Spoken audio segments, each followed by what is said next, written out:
ನಿಮಗೆ last concept ಇರೋದು essay ಅಥವಾ ಪ್ರಬಂಧ ಅಂತ.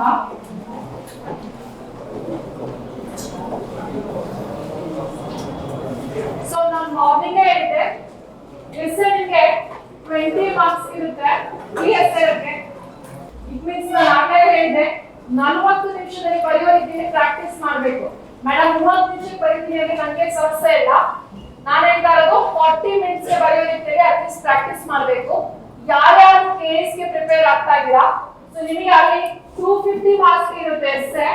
250 ಮಾರ್ಕ್ಸ್ ಅಂತ ಹೇಳಿದ್ರೆ ಅಲ್ಲಿ 2 ಎಸ್ಸೆ ಕೊಡ್ತಾನೆ, 125 ಮಾರ್ಕ್ಸ್ ಗೆ. ನಿಮಗೆ ಟೋಟಲ್ ಆಗಿ 3 ಅವರ್ಸ್ ಇರುತ್ತೆ. ನಾನು ಹೇಳೋದು ಇಲ್ಲೂ ಅಷ್ಟೇ, 125 ಅಂದ್ರೆ 1 ಎಸ್ಸೆಗೆ ನೀವು 1.5 ಗಂಟೆ ಟೈಮ್ ತಗೋಬೇಕಾಗುತ್ತೆ. ಯಾರು ಕೆಎಸ್ ಗೆ ಪ್ರಿಪೇರ್ ಆಗ್ತಾ ಇದ್ದೀರಾ ಸೊ ಅವ್ರಿಗೆ ಹೇಳ್ತಾ ಇರೋದು. ಈ ವರ್ಷ ಎಸ್ಪೆಷಲಿ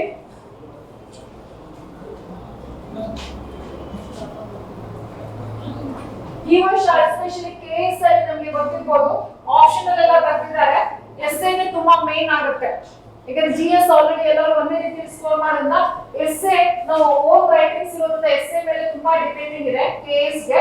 ಹಾಗೆ ಪಿಎಸ್ಐ ಗೂ ಅಷ್ಟೇ ಇಲ್ಲಿ 20 ಮಾರ್ಕ್ಸ್ ಇದೆ, ಒಂದಲ್ಲ ಎರಡಲ್ಲ 20 ಮಾರ್ಕ್ಸ್. ಎಸ್ಸೆ ತುಂಬಾ ಇಂಪಾರ್ಟೆಂಟ್. ಸೊ ಕೆಎಸ್ ಅಲ್ಲಿ ನಾನು ಹೇಳಿದಲ್ಲ 3 ಅವರ್ ಇರೋದ್ರಿಂದ 1.5 ಗಂಟೆ ಒಂದು ಎಸ್ಸೆ ಬರೆಯೋದನ್ನ ಪ್ರಾಕ್ಟೀಸ್ ಮಾಡ್ತೀವಿ ಯಾರು ಕೆಎಸ್ ಗೆ ಪ್ರಿಪೇರ್ ಆಗ್ತಿದ್ಯಾ. ಸೊ ಪ್ರಬಂಧ ಅಂತ ಇದೆ, ಅಲ್ಲಿ ಇದಕ್ಕಿಂತ ಮುಂಚೆ ನೀವು PSI SI ಕ್ವಶನ್ ಪೇಪರ್ ಅಲ್ಲಿ ಒಂದು ಹಾಕಿರ್ತಾರೆ, you have a write an essay within 600 words ಅಂತ ಹಾಕಿದ್ದಾರೆ. ಎಷ್ಟು? 600 ಪದಗಳಿಗೆ ಮೀರದಂತೆ ಒಂದು ಪ್ರಬಂಧವನ್ನು ಬರೆಯಿರಿ ಅಂತ ಕೊಟ್ಟಿದ್ದಾರೆ. ಓಕೆ, 600 ಪದಗಳಿಗೆ ಮೀರದಂತೆ ಪ್ರಬಂಧ ಬರೆಯಿರಿ ಅಂತ ಹೇಳಿದ್ದಾರೆ. ಸೊ ಇದರ ಅರ್ಥ ನೀವೇನು ಅರ್ಥ ಮಾಡ್ಕೊಂಡಿದ್ದೀರಿ ಈ ರೀತಿಯಾಗಿ ಬರ್ದಿದ್ದಾರಲ್ಲ, ಸೊ ನೀವೇನು ಅಂಡರ್ಸ್ಟ್ಯಾಂಡ್ ಮಾಡ್ಕೊಂಡಿದ್ದೀರಿ ನಿಮ್ಮ ಪ್ರಕಾರ? 600 ಪದಗಳಿಗೆ ಬರೆಯಿರಿ ಅಂದ್ರೆ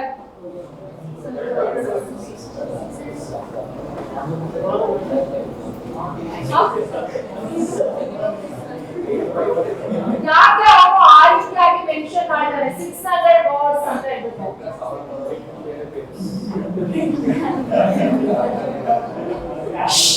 ಗಲಾಟೆ ಮಾಡಬೇಡಿ.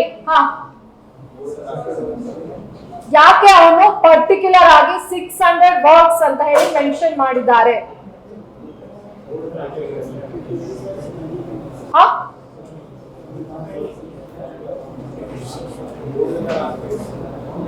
ಯಾಕಿರ್ಬೋದು?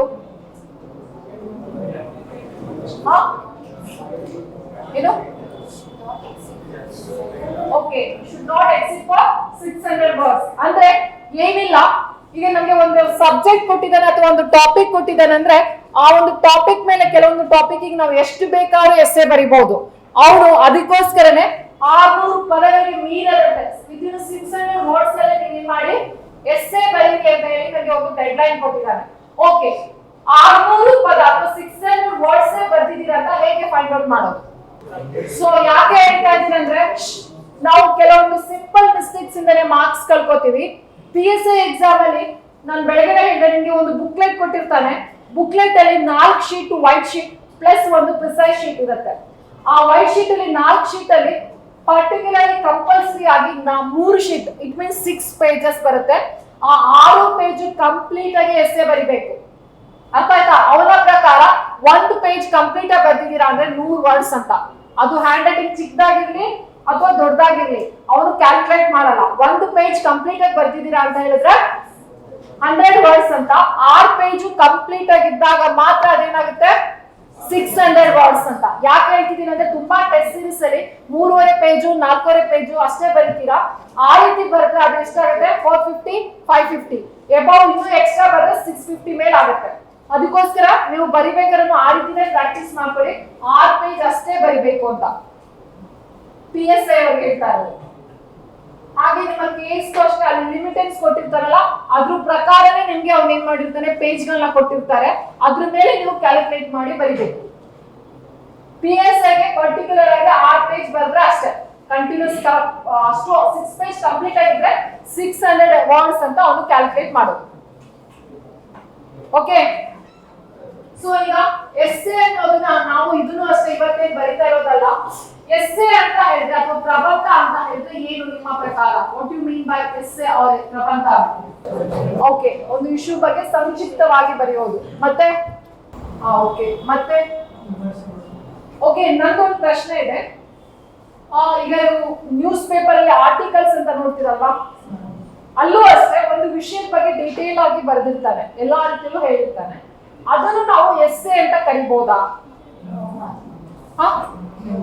ಯಾಕೆ? ಸೊ ಹಾಗಾಗಿ ಓಕೆ, ಎಸ್ಸೆ ಅಂದ ತಕ್ಷಣ ನಮ್ಗೆ ಇಲ್ಲಿ 3 ಪಾರ್ಟ್ ಬರುತ್ತೆ: introduction, subject and conclusion. So ಕನ್ನಡದಲ್ಲಿ ಹೇಳೋದಾದ್ರೆ ಪೀಠಿಕೆ, ವಿಷಯ ಮತ್ತು ಉಪಸಂಹಾರ ಅಂತ. ಆರ್ಟಿಕಲ್ ಗೆ ಯಾಕೆ ನಾವು ಎಸ್ಸೆ ಅಂತ ಹೇಳಲ್ಲ ಅಂದ್ರೆ ಅಲ್ಲೂ ಇರುತ್ತೆ ಈ ಕಾನ್ಸೆಪ್ಟ್, ಆದ್ರೆ ಅಲ್ಲೇನಾಗಿರುತ್ತೆ, ಫಸ್ಟ್ ಗೆ ಕನ್ಕ್ಲೂಷನ್ ಇರ್ಬೋದು, ಕೆಲವೊಮ್ಮೆ ಬರೀ ಸಬ್ಜೆಕ್ಟೇ ಇರ್ಬೋದು, ಅಥವಾ ಬರೀ ಇಂಟ್ರೊಡಕ್ಷನ್ ಇರ್ಬೋದು. ಆದ್ರೆ ಒಂದು ಎಸ್ಸೆ ಅಂತ ಹೇಳ್ಬೇಕು ಅಂದ್ರೆ ಈ 3 ಕಾನ್ಸೆಪ್ಟ್ 1 by 1 ಬರ್ಬೇಕು. ನೀವೆಲ್ಲ ಒಂದು ಫಿಶ್ ನ ನೋಡಿದಿರಲ್ವಾ? ನೋಡಿದಿರಾ ಇಲ್ಲ? ತಿಂದಿದ್ದೀರಾ ಅಂತ ಕೇಳಿದಲ್ಲ, ನೋಡಿದಿರಲ್ವಾ? ಹೇಗೆ ನಾವೀಗ ಒಂದು ಮೀನನ್ನ ನೋಡಿದಾಗ ಅದಕ್ಕೆ ಒಂದು ತಲೆ, ಬಾಡಿ, ಬಾಲ ಇರುತ್ತೋ, ಅದು ಹೇಗೆ ಆರ್ಡರ್ ಪ್ರಕಾರ ಇರುತ್ತೋ, ಅದೇನಾದ್ರು ಉಲ್ಟಾ ಆಗೋದಕ್ಕೆ ನಾವು ಮೀನು ಅಂತ ಕರಿತೀವಾ? ಇಲ್ಲ ಅಲ್ವಾ? ಇಲ್ಲೂ ಎಸ್ಸೆ ಆಗಿದೆ ಅಷ್ಟೇ. ಇಂಟ್ರೊಡಕ್ಷನ್ ಅಂದ್ರೆ ಫಸ್ಟ್ ಬರ್ಬೇಕು, ಆನಂತರ ಏನಾಗಬೇಕು, ಸಬ್ಜೆಕ್ಟ್ ಬರ್ಬೇಕು, ಆಮೇಲೆ ಏನ್ ಬರ್ಬೇಕು, ಕನ್ಕ್ಲೂಷನ್ ಬರ್ಬೇಕು. ಸೊ ಸಿಂಪಲ್ ಆಗಿ ಇಂಟ್ರೊಡಕ್ಷನ್ ಅಂತ ಹೇಳಿದ್ರೆ ಇಂಟ್ರೊಡ್ಯೂಸ್ ದ ಸಬ್ಜೆಕ್ಟ್ ಅಂತ ಕರಿತೀವಿ. ಅದೇ ರೀತಿ ಸಬ್ಜೆಕ್ಟ್ ಅಂತ ಹೇಳಿದ್ರೆ ಡಿಸ್ಕಷನ್ ಆಫ್ ದಿ ಟಾಪಿಕ್ ಅಂತ ಕರಿತೀವಿ. ಕನ್ಕ್ಲೂಷನ್ ಅಂತ ಹೇಳಿದ್ರೆ ಒಪಿನಿಯನ್ ಅಬೌಟ್ ದಿ ಟಾಪಿಕ್ ಅಂತ ಕರಿತೀವಿ. ಅರ್ಥ ಆಯ್ತಾ? ಸಿಂಪಲ್ ಆಗಿ ಹೇಳೋದು. ಇಂಟ್ರೊಡಕ್ಷನ್ ಅಂತ ಹೇಳಿದ್ರೆ ಇಂಟ್ರೊಡ್ಯೂಸ್ ದಿ ಟಾಪಿಕ್, ಸಬ್ಜೆಕ್ಟ್ ಅಂತ ಹೇಳಿದ್ರೆ discussion of the topic, conclusion ಅಂತ ಹೇಳಿದ್ರೆ ಒಪಿನಿಯನ್ ಅಬೌಟ್ ದಿ ಟಾಪಿಕ್ ಅಂತ ಹೇಳ್ತೀವಿ. ಸೊ ನಮಗೆ ಫಾರ್ ಎಕ್ಸಾಂಪಲ್ ಎಸ್ಪೆಷಲಿ PSC ಆಗಿರ್ಬೋದು ಅಥವಾ ಯಾವುದೇ KS ಇರ್ಬೋದು ಅಥವಾ UPSC ಎಕ್ಸಾಮ್ ಇರ್ಬೋದು, ವ್ಯಾಲ್ಯೂಯೇಟರ್ಸ್ ನಿಮ್ಮ ಇಂಟ್ರೊಡಕ್ಷನ್ ಮತ್ತೆ ಕನ್ಕ್ಲೂಷನ್ ಗೆ ಜಾಸ್ತಿ ಇಂಪಾರ್ಟೆನ್ಸ್ ಕೊಡ್ತಾರೆ. ಅದನ್ನ ತಿಳ್ಕೊಳ್ಳಿ. ಯಾಕೆ ಅಂತ ಹೇಳಿದ್ರೆ ಈ ಸಬ್ಜೆಕ್ಟ್ ಪಾರ್ಟ್ ಏನಾಗುತ್ತೆ, ಆಲ್ಮೋಸ್ಟ್ ಎಲ್ಲರೂ ಒಂದೇ ರೀತಿಯಲ್ಲಿ ನಾವು ಬರೆಯುವಂಥದ್ದು. ಆದ್ರೆ ಈ ಕನ್ಕ್ಲೂಷನ್ ಮತ್ತೆ ಇಂಟ್ರೊಡಕ್ಷನ್ ಇದೆಯಲ್ಲ, ನಮ್ಮದೇ ಆದ ಒಂದು ಓನ್ ಸೆಂಟೆನ್ಸ್ ಅಲ್ಲಿ ಮಾಡುವಂಥದ್ದು. ಆ ವಿಷಯವನ್ನ ಹೇಗೆ ಪರಿಚಯಗೊಳಿಸ್ತೀವಿ ಅನ್ನೋದಕ್ಕೆ ಒಂದೊಂದು ರೀತಿಯಲ್ಲಿ ಇರುತ್ತೆ. ಯಾಕೆ ಅಂತ ಹೇಳಿದ್ರೆ ಇನ್ನೊಂದು ತಿಳ್ಕೊಳ್ಳಿ, ಈ ಎಸ್ಸೆ ಏನಾಗ್ಬಿಡುತ್ತೆ ಅಂತ ಹೇಳಿದ್ರೆ ನಿಮ್ಮ ಟ್ರಾನ್ಸ್ಲೇಷನ್ ಪ್ರಿಸೈಸ್ ರೈಟಿಂಗ್ ಅಲ್ಲಿ ಪ್ರಾಬ್ಲಮ್ ಇಲ್ಲ. ಏನಂದ್ರೆ ಅಲ್ಲಿ ಏನ್ ಕೊಟ್ಟಿರ್ತೀರ ನೀವು ಅದನ್ನೇ ಬರ್ದಾಗ ಕರೆಕ್ಟ್ ಆಗಿ ಅವರು ಪರ್ಟಿಕ್ಯುಲರ್ ಆಗಿ ಮಾರ್ಕ್ಸ್ ಕೊಡ್ತಾರೆ. ಎಸ್ಸೆ ಏನ್ ಪ್ರಾಬ್ಲಮ್ ಆಗುತ್ತೆ, ಫಾರ್ ಎಕ್ಸಾಂಪಲ್ ಈಗ ಇವರಿಬ್ರು ಎಸ್ಸೆ ಒಂದೇ ಎಸ್ಸೆನ ಕಾಪಿ ಮಾಡಿ ಬರ್ದಿರ್ತಾರೆ ಅಂತ ತಿಳ್ಕೊಳ್ಳಿ. ಅಲ್ಲಿ ವ್ಯಾಲ್ಯೂಯೇಷನ್ ಮಾಡಿದಾಗ ಇವರಿಗೆ 16 ಮಾರ್ಕ್ಸ್ ಕೊಟ್ಟಿರ್ತಾರೆ, ಇವರಿಗೆ 10 ಮಾರ್ಕ್ಸ್ ಕೊಟ್ಟಿರ್ತಾರೆ. ಯಾಕೆ?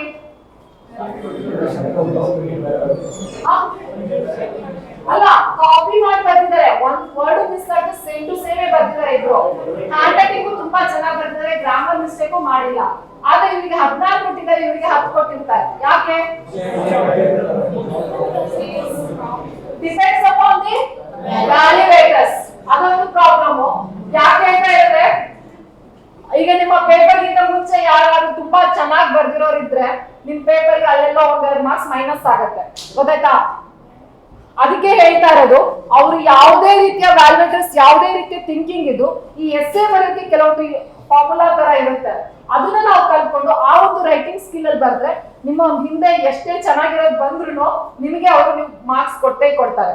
ಆಲ್ಮೋಸ್ಟ್ ಎಸ್ಸೆಗೆ ನನಗೆ ಗೊತ್ತಿರೋಕೆ 18 ತನಕ ಕೊಟ್ಟಿರ್ಬೇಕು. ಯಾಕಂದ್ರೆ ಇವಾಗ ಆಲ್ಮೋಸ್ಟ್ 48, 47 ತೆಗಿತಾ ಇದ್ದಾರೆ.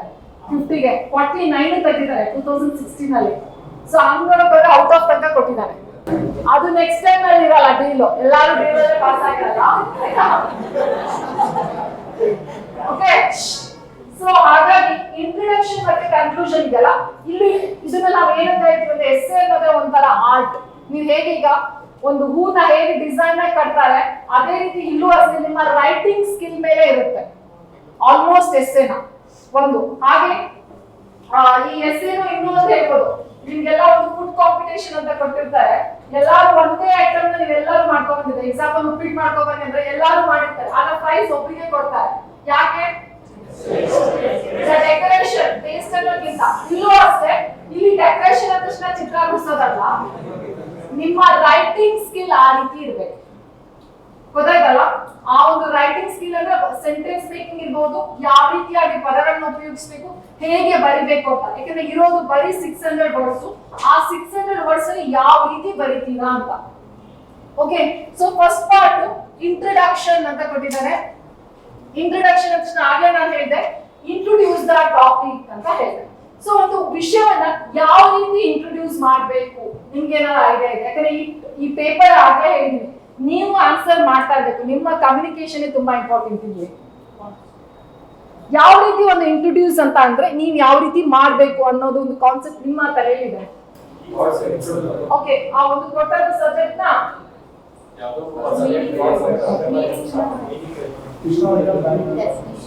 ಡೆಫಿನೇಷನ್ಸ್ ಇರಬೇಕು, ಮೀನಿಂಗ್ಸ್ ಇರಬೇಕು, ಆಮೇಲೆ ಏನೇನು ಇರಬೇಕು. ಓಕೆ, ಎಸ್ಸೆ ಅಂದ ತಕ್ಷಣ ಇಲ್ಲಿ ನಮಗೆ ಮುಖ್ಯವಾಗಿ ಯಾವುದೇ ಎಸ್ಸೆಯನ್ನು ಪ್ರಾರಂಭಿಸಬೇಕು. ಆಲ್ಮೋಸ್ಟ್ ಒಂದು 80% ಎಸ್ಸೆಗಳಿಗೆ ಸಿಗುತ್ತೆ. ಆ ಒಂದು ಎಸ್ಸೆಯನ್ನ ನಾವು ಪ್ರಾರಂಭಿಸಬೇಕಾದ್ರೆ ಅದಕ್ಕೆ ಒಂದು ಕೊಟೇಶನ್ ಅನ್ನೋದನ್ನ ಯೂಸ್ ಮಾಡಿ ಅಂತ ಹೇಳ್ತಾರೆ. ಯಾವುದಕ್ಕೆ? ಎಸ್ಸೆಗೆ. ಫಾರ್ ಎಕ್ಸಾಂಪಲ್ ನಾನು ನಿಮ್ಗೆ ಒಂದು ಟಾಪಿಕ್ ಹೇಳ್ತೀನಿ. ಈಗ ವುಮೆನ್ ಎಂಪವರ್ಮೆಂಟ್ ಅಂತ ಕೊಟ್ಟಿದ್ದಾನೆ ಅಂತ ತಿಳ್ಕೊಳ್ಳಿ. ಸೊ ಈ ವರ್ಷ ವುಮೆನ್ ಎಂಪವರ್ಮೆಂಟ್ ಡಾಕ್ಟರ್, ಈ ವರ್ಷ ನಾನು ಎಕ್ಸ್ಪೆಕ್ಟ್ ಮಾಡಿದ್ದು ಟ್ರಾನ್ಸ್ಜೆಂಡರ್ಸ್ ಎಂಪವರ್ಮೆಂಟ್ ಕೊಡ್ಬೋದು ಅಂತ. ಯಾಕಿರ್ಬೋದು? ಯಾಕೆಂದ್ರೆ ಮೊನ್ನೆ ಅಷ್ಟೇ ಮಾರ್ಚ್ ತಿಂಗಳಲ್ಲಿ ಒಂದು KSRP ನೋಟಿಫಿಕೇಶನ್ ಆಗಿದೆ PSI ಅಲ್ಲಿ. ಆ ನೋಟಿಫಿಕೇಶನ್ ಅಲ್ಲಿ 5 ಪೋಸ್ಟ್ ಟ್ರಾನ್ಸ್ಜೆಂಡರ್ಸ್ ಕೊಟ್ಟಿದ್ದಾರೆ. ಈಗ ತಿಳ್ಕೊಳ್ಳಿ, ನಿಮ್ಗೆ ಇನ್ನೂ ಒಂದು ಕಾಂಪಿಟೇಷನ್ ಅಲ್ಲಿ ಬಂದಿದ್ದಾರೆ ಅಂತ. ಅರ್ಥ ಆಯ್ತಾ? ಇಷ್ಟು ದಿನ ನಿಮ್ ಫ್ರೆಂಡ್ಸ್ ಎಲ್ಲ ಈಗ ಟ್ರಾನ್ಸ್ಜೆಂಡರ್ಸ್ ಮೊನ್ನೆ 5 ಪೋಸ್ಟ್ ಕೊಟ್ಟಿದ್ದಾನೆ. ಇರೋದೇ 70 ಪೋಸ್ಟ್. 70 ಪೋಸ್ಟ್ ಅಲ್ಲಿ 5 ಪೋಸ್ಟ್ ಟ್ರಾನ್ಸ್ಜೆಂಡರ್ಸ್ ಕೊಟ್ಟಿದ್ದಾನೆ. ಹಾಗಾಗಿ we have to expecting women empowerment ಅಲ್ಲ, ಸರಿ ಟ್ರಾನ್ಸ್ಜೆಂಡರ್ಸ್ ಎಂಪವರ್ಮೆಂಟ್ ಅಂತ ಕೇಳ್ಬೋದು. PSI ಅವ್ರು ಹೇಳ್ತಾ ಇರೋದು. ಓಕೆ, ಫಾರ್ ಎಕ್ಸಾಂಪಲ್ ಈಗ ವುಮೆನ್ ಎಂಪವರ್ಮೆಂಟ್ ಅಂತ ಒಂದು ಟಾಪಿಕ್ ಇದೆ ಅಂತ ತಿಳ್ಕೊಳ್ಳಿ. ಇದನ್ನ ಎಕ್ಸಾಂಪಲ್ ನಿಮ್ಗೆ ತೋರಿಸ್ತೀನಿ, ಅವಾಗ ನಿಮ್ಗೆ ಅರ್ಥ ಆಗುತ್ತೆ. ಯಾಕಂದ್ರೆ ಬರೀ ಇಂಟ್ರೊಡಕ್ಷನ್ ಅಂದ್ರೆ ಗೊತ್ತಾಗಲ್ಲ. ಒಂದು ಕೊಟೇಶನ್ ನಾವು ಯೂಸ್ ಮಾಡ್ಬೇಕಾಗತ್ತೆ. ಸೊ ಇದನ್ನ ನೋಡಕ್ ಹೋದ್ರೆ ಯಾವ ಕೊಟೇಶನ್ ಬರೀಬಹುದು ನಿಮ್ಗೆ ಏನಾದ್ರು ಗೊತ್ತಾ? ಇದ್ರ ಬಗ್ಗೆ ವುಮೆನ್ ಎಂಪವರ್ಮೆಂಟ್ ಅಂದ್ರೆ ಮಹಿಳಾ ಸಬಲೀಕರಣ ಅಂತ ಹೇಳ್ತೀವಿ. ಮಹಿಳೆಯರಿಗೆ ಸಂಬಂಧಪಟ್ಟ ಹಾಗೆ ಯಾವ್ದಾದ್ರು ಗಾದೆ ಮಾತುಗಳು ಕೇಳಿದ್ದೀರಾ?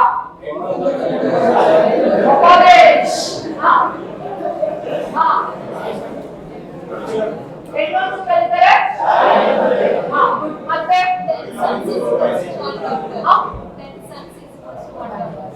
ಓಕೆ, ಮತ್ತೆ ನಾಯಿ ಮುರಿದರೆ ನಾರಿ, ಅದು ಕೊಡಲ್ಲ. ಓಕೆ, ಹೆಣ್ಣು ದೇಶದ ಕಣ್ಣು, ಮತ್ತೆ ತೊಟ್ಟಿಲನ್ನು ತೂಗುವ ಕೈಯೊಂದು ದೇಶವನ್ನೇ ಆಳುತ್ತಲ್ವ. Okay, good. ಮತ್ತೆ ಯಥಾ ನಾರಸ್ತು ಪೂಜ್ಯಂತೆ ರಮಂತೆ ಸದಾ ದೇಹದ.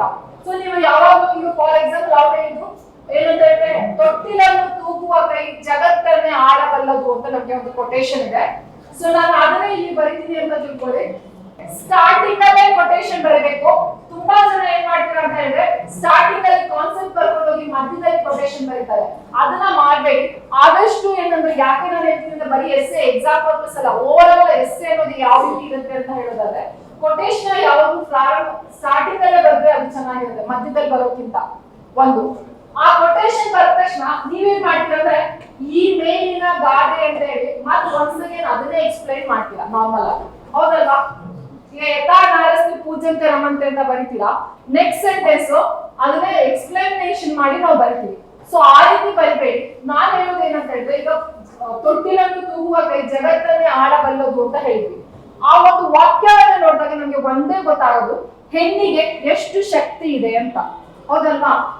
ಮೀನ್ಸ್ ಎಷ್ಟು ಪವರ್ಫುಲ್ ಇದೆ ಅಂತ. ಸೊ ನಾನು ಯಾವ ರೀತಿ ಪ್ರಾರಂಭಿಸ್ಬೇಕಂದ್ರೆ ಈ ಮೇಲಿನ ಗಾದೆಯಂತೆ ಮಹಿಳೆಗೆ ಎಷ್ಟು ಶಕ್ತಿ ಇದೆ ಅನ್ನೋದನ್ನ ತಿಳಿಸುತ್ತೆ. ಈ ರೀತಿ ಶಕ್ತಿ ಇರುವಂತ ಮಹಿಳೆಯನ್ನು ಸಮಾಜದಲ್ಲಿ ಪಾಲ್ಗೊಳ್ಳಬೇಕಾದ್ರೆ ಆಕೆಗಿರುವಂತ ಒಂದು ದಾರಿಯೇ ಯಾವುದು? ಸಮಾಜದಲ್ಲಿ ಶಿ ಕ್ಯಾನ್ ಪಾರ್ಟಿಸಿಪೇಟೆಡ್ ಅಂತ ನಾವು ಹೇಳೋದಾದ್ರೆ ಅವ್ರಿಗೆ ಒಂದು ವೇ ಅನ್ನೋದು ಬೇಕಲ್ಲ. ಸೊ ಆ ವೇನೇ ಯಾವುದು? ವುಮೆನ್ ಎಂಪವರ್ಮೆಂಟ್ ಅಂತ. ಸೊ ಅಲ್ಲಿಗೆ ನೀವು ಟಾಪಿಕ್ ತರಬೇಕು. ಏನ್ ಮಾಡ್ತೀರಾ? ಫಸ್ಟಿಗೆ ಅದ್ರ ಡೆಫಿನೇಷನ್ ಬರೆಯೋದು, ಆಮೇಲೆ ಕೊಟೇಶನ್ಸ್ ಬರೆಯೋದೆಲ್ಲ ಮಾಡ್ತಾರೆ. ಆ ರೀತಿ ಮಾಡ್ಬೇಡಿ. ಒಂದು ಕೊಟೇಶನ್ ಬರೀತೀರಾ, ಆ ಕೊಟೇಶನ್ ಬರೆದ ತಕ್ಷಣ ಆ ಒಂದು ಕೊಟೇಶನ್ ಏನ್ ಹೇಳುತ್ತೆ ಒಂದೇ ಒಂದು ಅರ್ಥದಲ್ಲಿ ಅದನ್ನ ತಗೊಂಡ್ಬಿಟ್ಟು ಆ ನಂತರ ನಿಮ್ಮ ಟಾಪಿಕ್ ನ ಇಂಟ್ರೊಡ್ಯೂಸ್ ಮಾಡಬೇಕು. ಹಾಗೆ ಇನ್ನೊಂದು ಎಕ್ಸಾಂಪಲ್ ಹೇಳ್ತೀವಿ. ಟೆರರಿಸಂ ಬಗ್ಗೆ ಕೇಳಿದ್ದೀರಾ? ಟೆರರಿಸಂ ಬಗ್ಗೆ ಗಾಂಧಿ ಒಂದು ಮಾತು ಹೇಳಿದ್ದಾರೆ, ಕಣ್ಣಿಗೆ ಕಣ್ಣು ಎನ್ನುವುದಾದರೆ ಜಗತ್ತೇ ಕುರುಡಾಗುತ್ತದೆ ಅಂತ. ದ್ವೇಷಕ್ಕೆ ದ್ವೇಷ ಅನ್ನೋ ಪದನೇ ಇವತ್ತೆಲ್ಲ ಆಗಿರೋದು ಹುಟ್ಟು ಹಾಕ್ತಿರುವಂತ ಒಂದು ವಿಷಯ ಯಾವುದು ಟೆರರಿಸಂ ಅಂತ. ಅದೇ ರೀತಿ ನೀರಿಗೆ ಒಂದು ಹೇಳಿದ್ದಾನೆ ಏನಂದ್ರೆ ಪ್ರೀತಿ ಇಲ್ಲದೆ ಬೇಕಾದ್ರೆ ಬದುಕಬಹುದು, ನೀರಿಲ್ಲದೆ ಬದುಕಲಾರ ಅಂತ. ಅದಕ್ಕಿಂತ ಮೊನ್ನೆ ಯಾರೋ ಒಬ್ರು ಬರ್ದಿದ್ದು ಯಾವ್ದು ಗೋಹತ್ಯೆ ನಿಷೇಧಕ್ಕೆ ಚೆನ್ನಾಗ್ ಬರ್ದಿದ್ದ ಏನಂತ ಹೇಳಿದ್ರೆ ತಾಯಿಯ ಹಾಲನ್ನು ಕುಡಿದ ಮಕ್ಕಳಿರಬಹುದು ಆದರೆ ಗೋವಿನ ಹಾಲು ಕುಡಿಯದೇ ಇರೋ ಮಕ್ಕಳೇ ಇರಲಾರ ಅಂತ.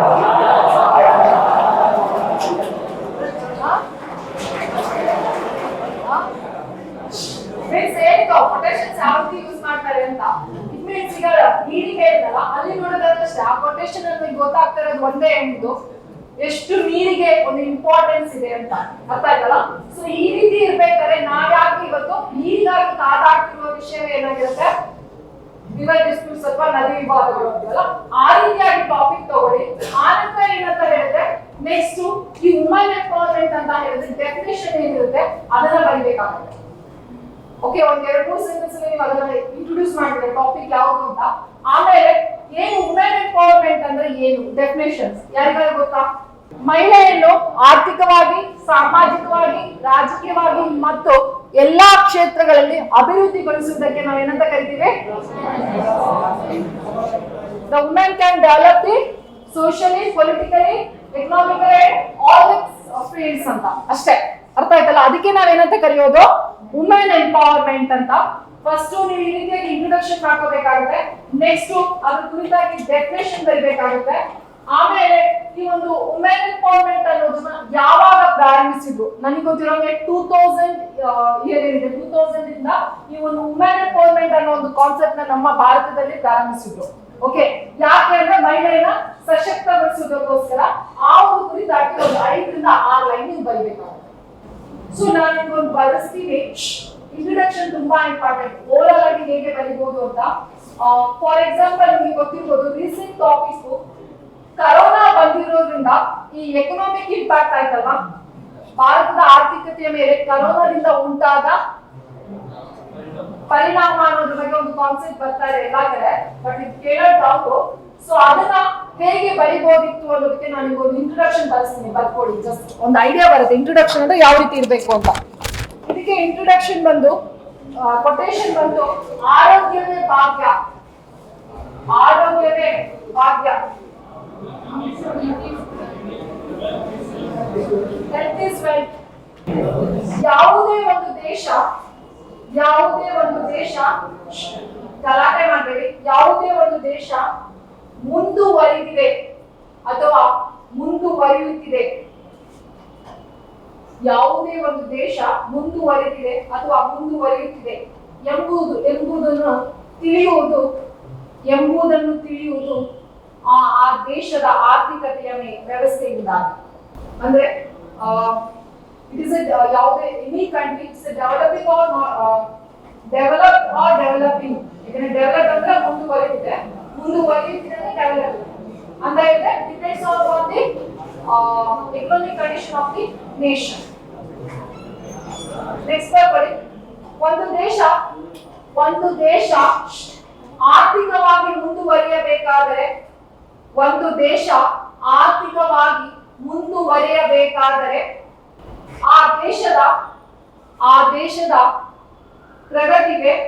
ಆ ದೇಶದ ಪ್ರಗತಿಗೆ ಸದೃಢ ಮಾನವ ಸಂಪನ್ಮೂಲಗಳು ಅತಿ ಅವಶ್ಯಕ. ಹೀಗಿರಬೇಕಾದರೆ ಕರೋನಾ ಎಂಬ ಮಹಾಮಾರಿಯು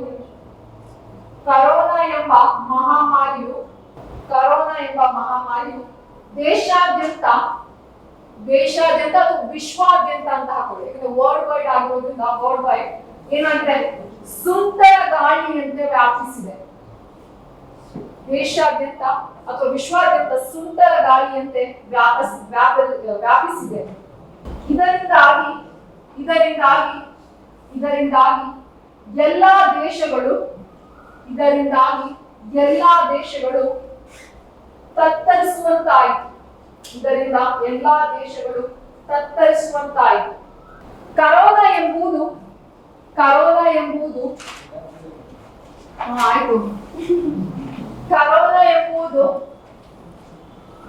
ಸಾಂಕ್ರಾಮಿಕ ಕಾಯಿಲೆ. ಸಾಂಕ್ರಾಮಿಕ ಕಾಯಿಲೆ. ಇದು ಇದು ವ್ಯಕ್ತಿಗಳ ನಿಕಟ ಸಂಪರ್ಕದಿಂದಾಗಿ ಇದು ವ್ಯಕ್ತಿಗಳ ನಿಕಟ ಸಂಪರ್ಕದಿಂದಾಗಿ ಸಮುದಾಯಗಳಿಗೆಲ್ಲ ಹರಡುವಂತ ಕಾಯಿಲೆ. ಸಮುದಾಯಗಳಿಗೆಲ್ಲ ಹರಡುವಂತ ಕಾಯಿಲೆ. ಹೀಗಾಗಿ ಅನೇಕ ದೇಶಗಳಲ್ಲಿ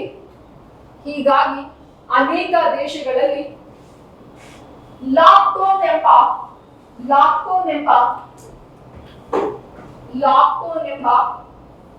ನಿಯಮವನ್ನು ಅನುಸರಿಸಬೇಕಾಯಿತು.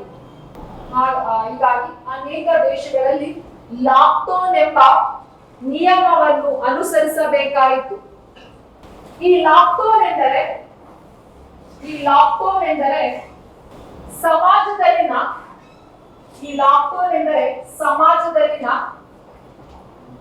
ಆದಷ್ಟು ಕಾರ್ಯಚಟುವಟಿಕೆಗಳನ್ನು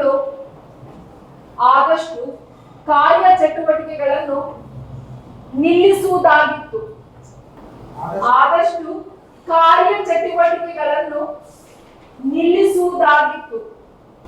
ಹಾಗಾಗಿ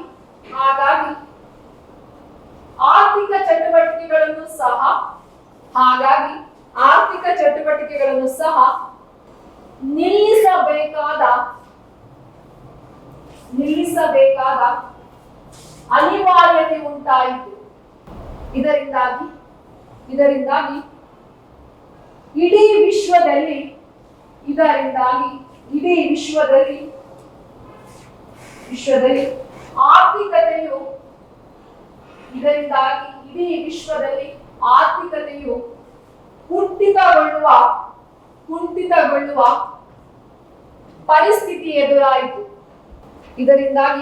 ವಿಶ್ವದಲ್ಲಿ ಆರ್ಥಿಕತೆಯು ಕುಂಠಿತಗೊಳ್ಳುವ ಪರಿಸ್ಥಿತಿ ಎದುರಾಯಿತು. ಈ ಒಂದು ಪರಿಸ್ಥಿತಿ ಭಾರತದ ಆರ್ಥಿಕತೆಯ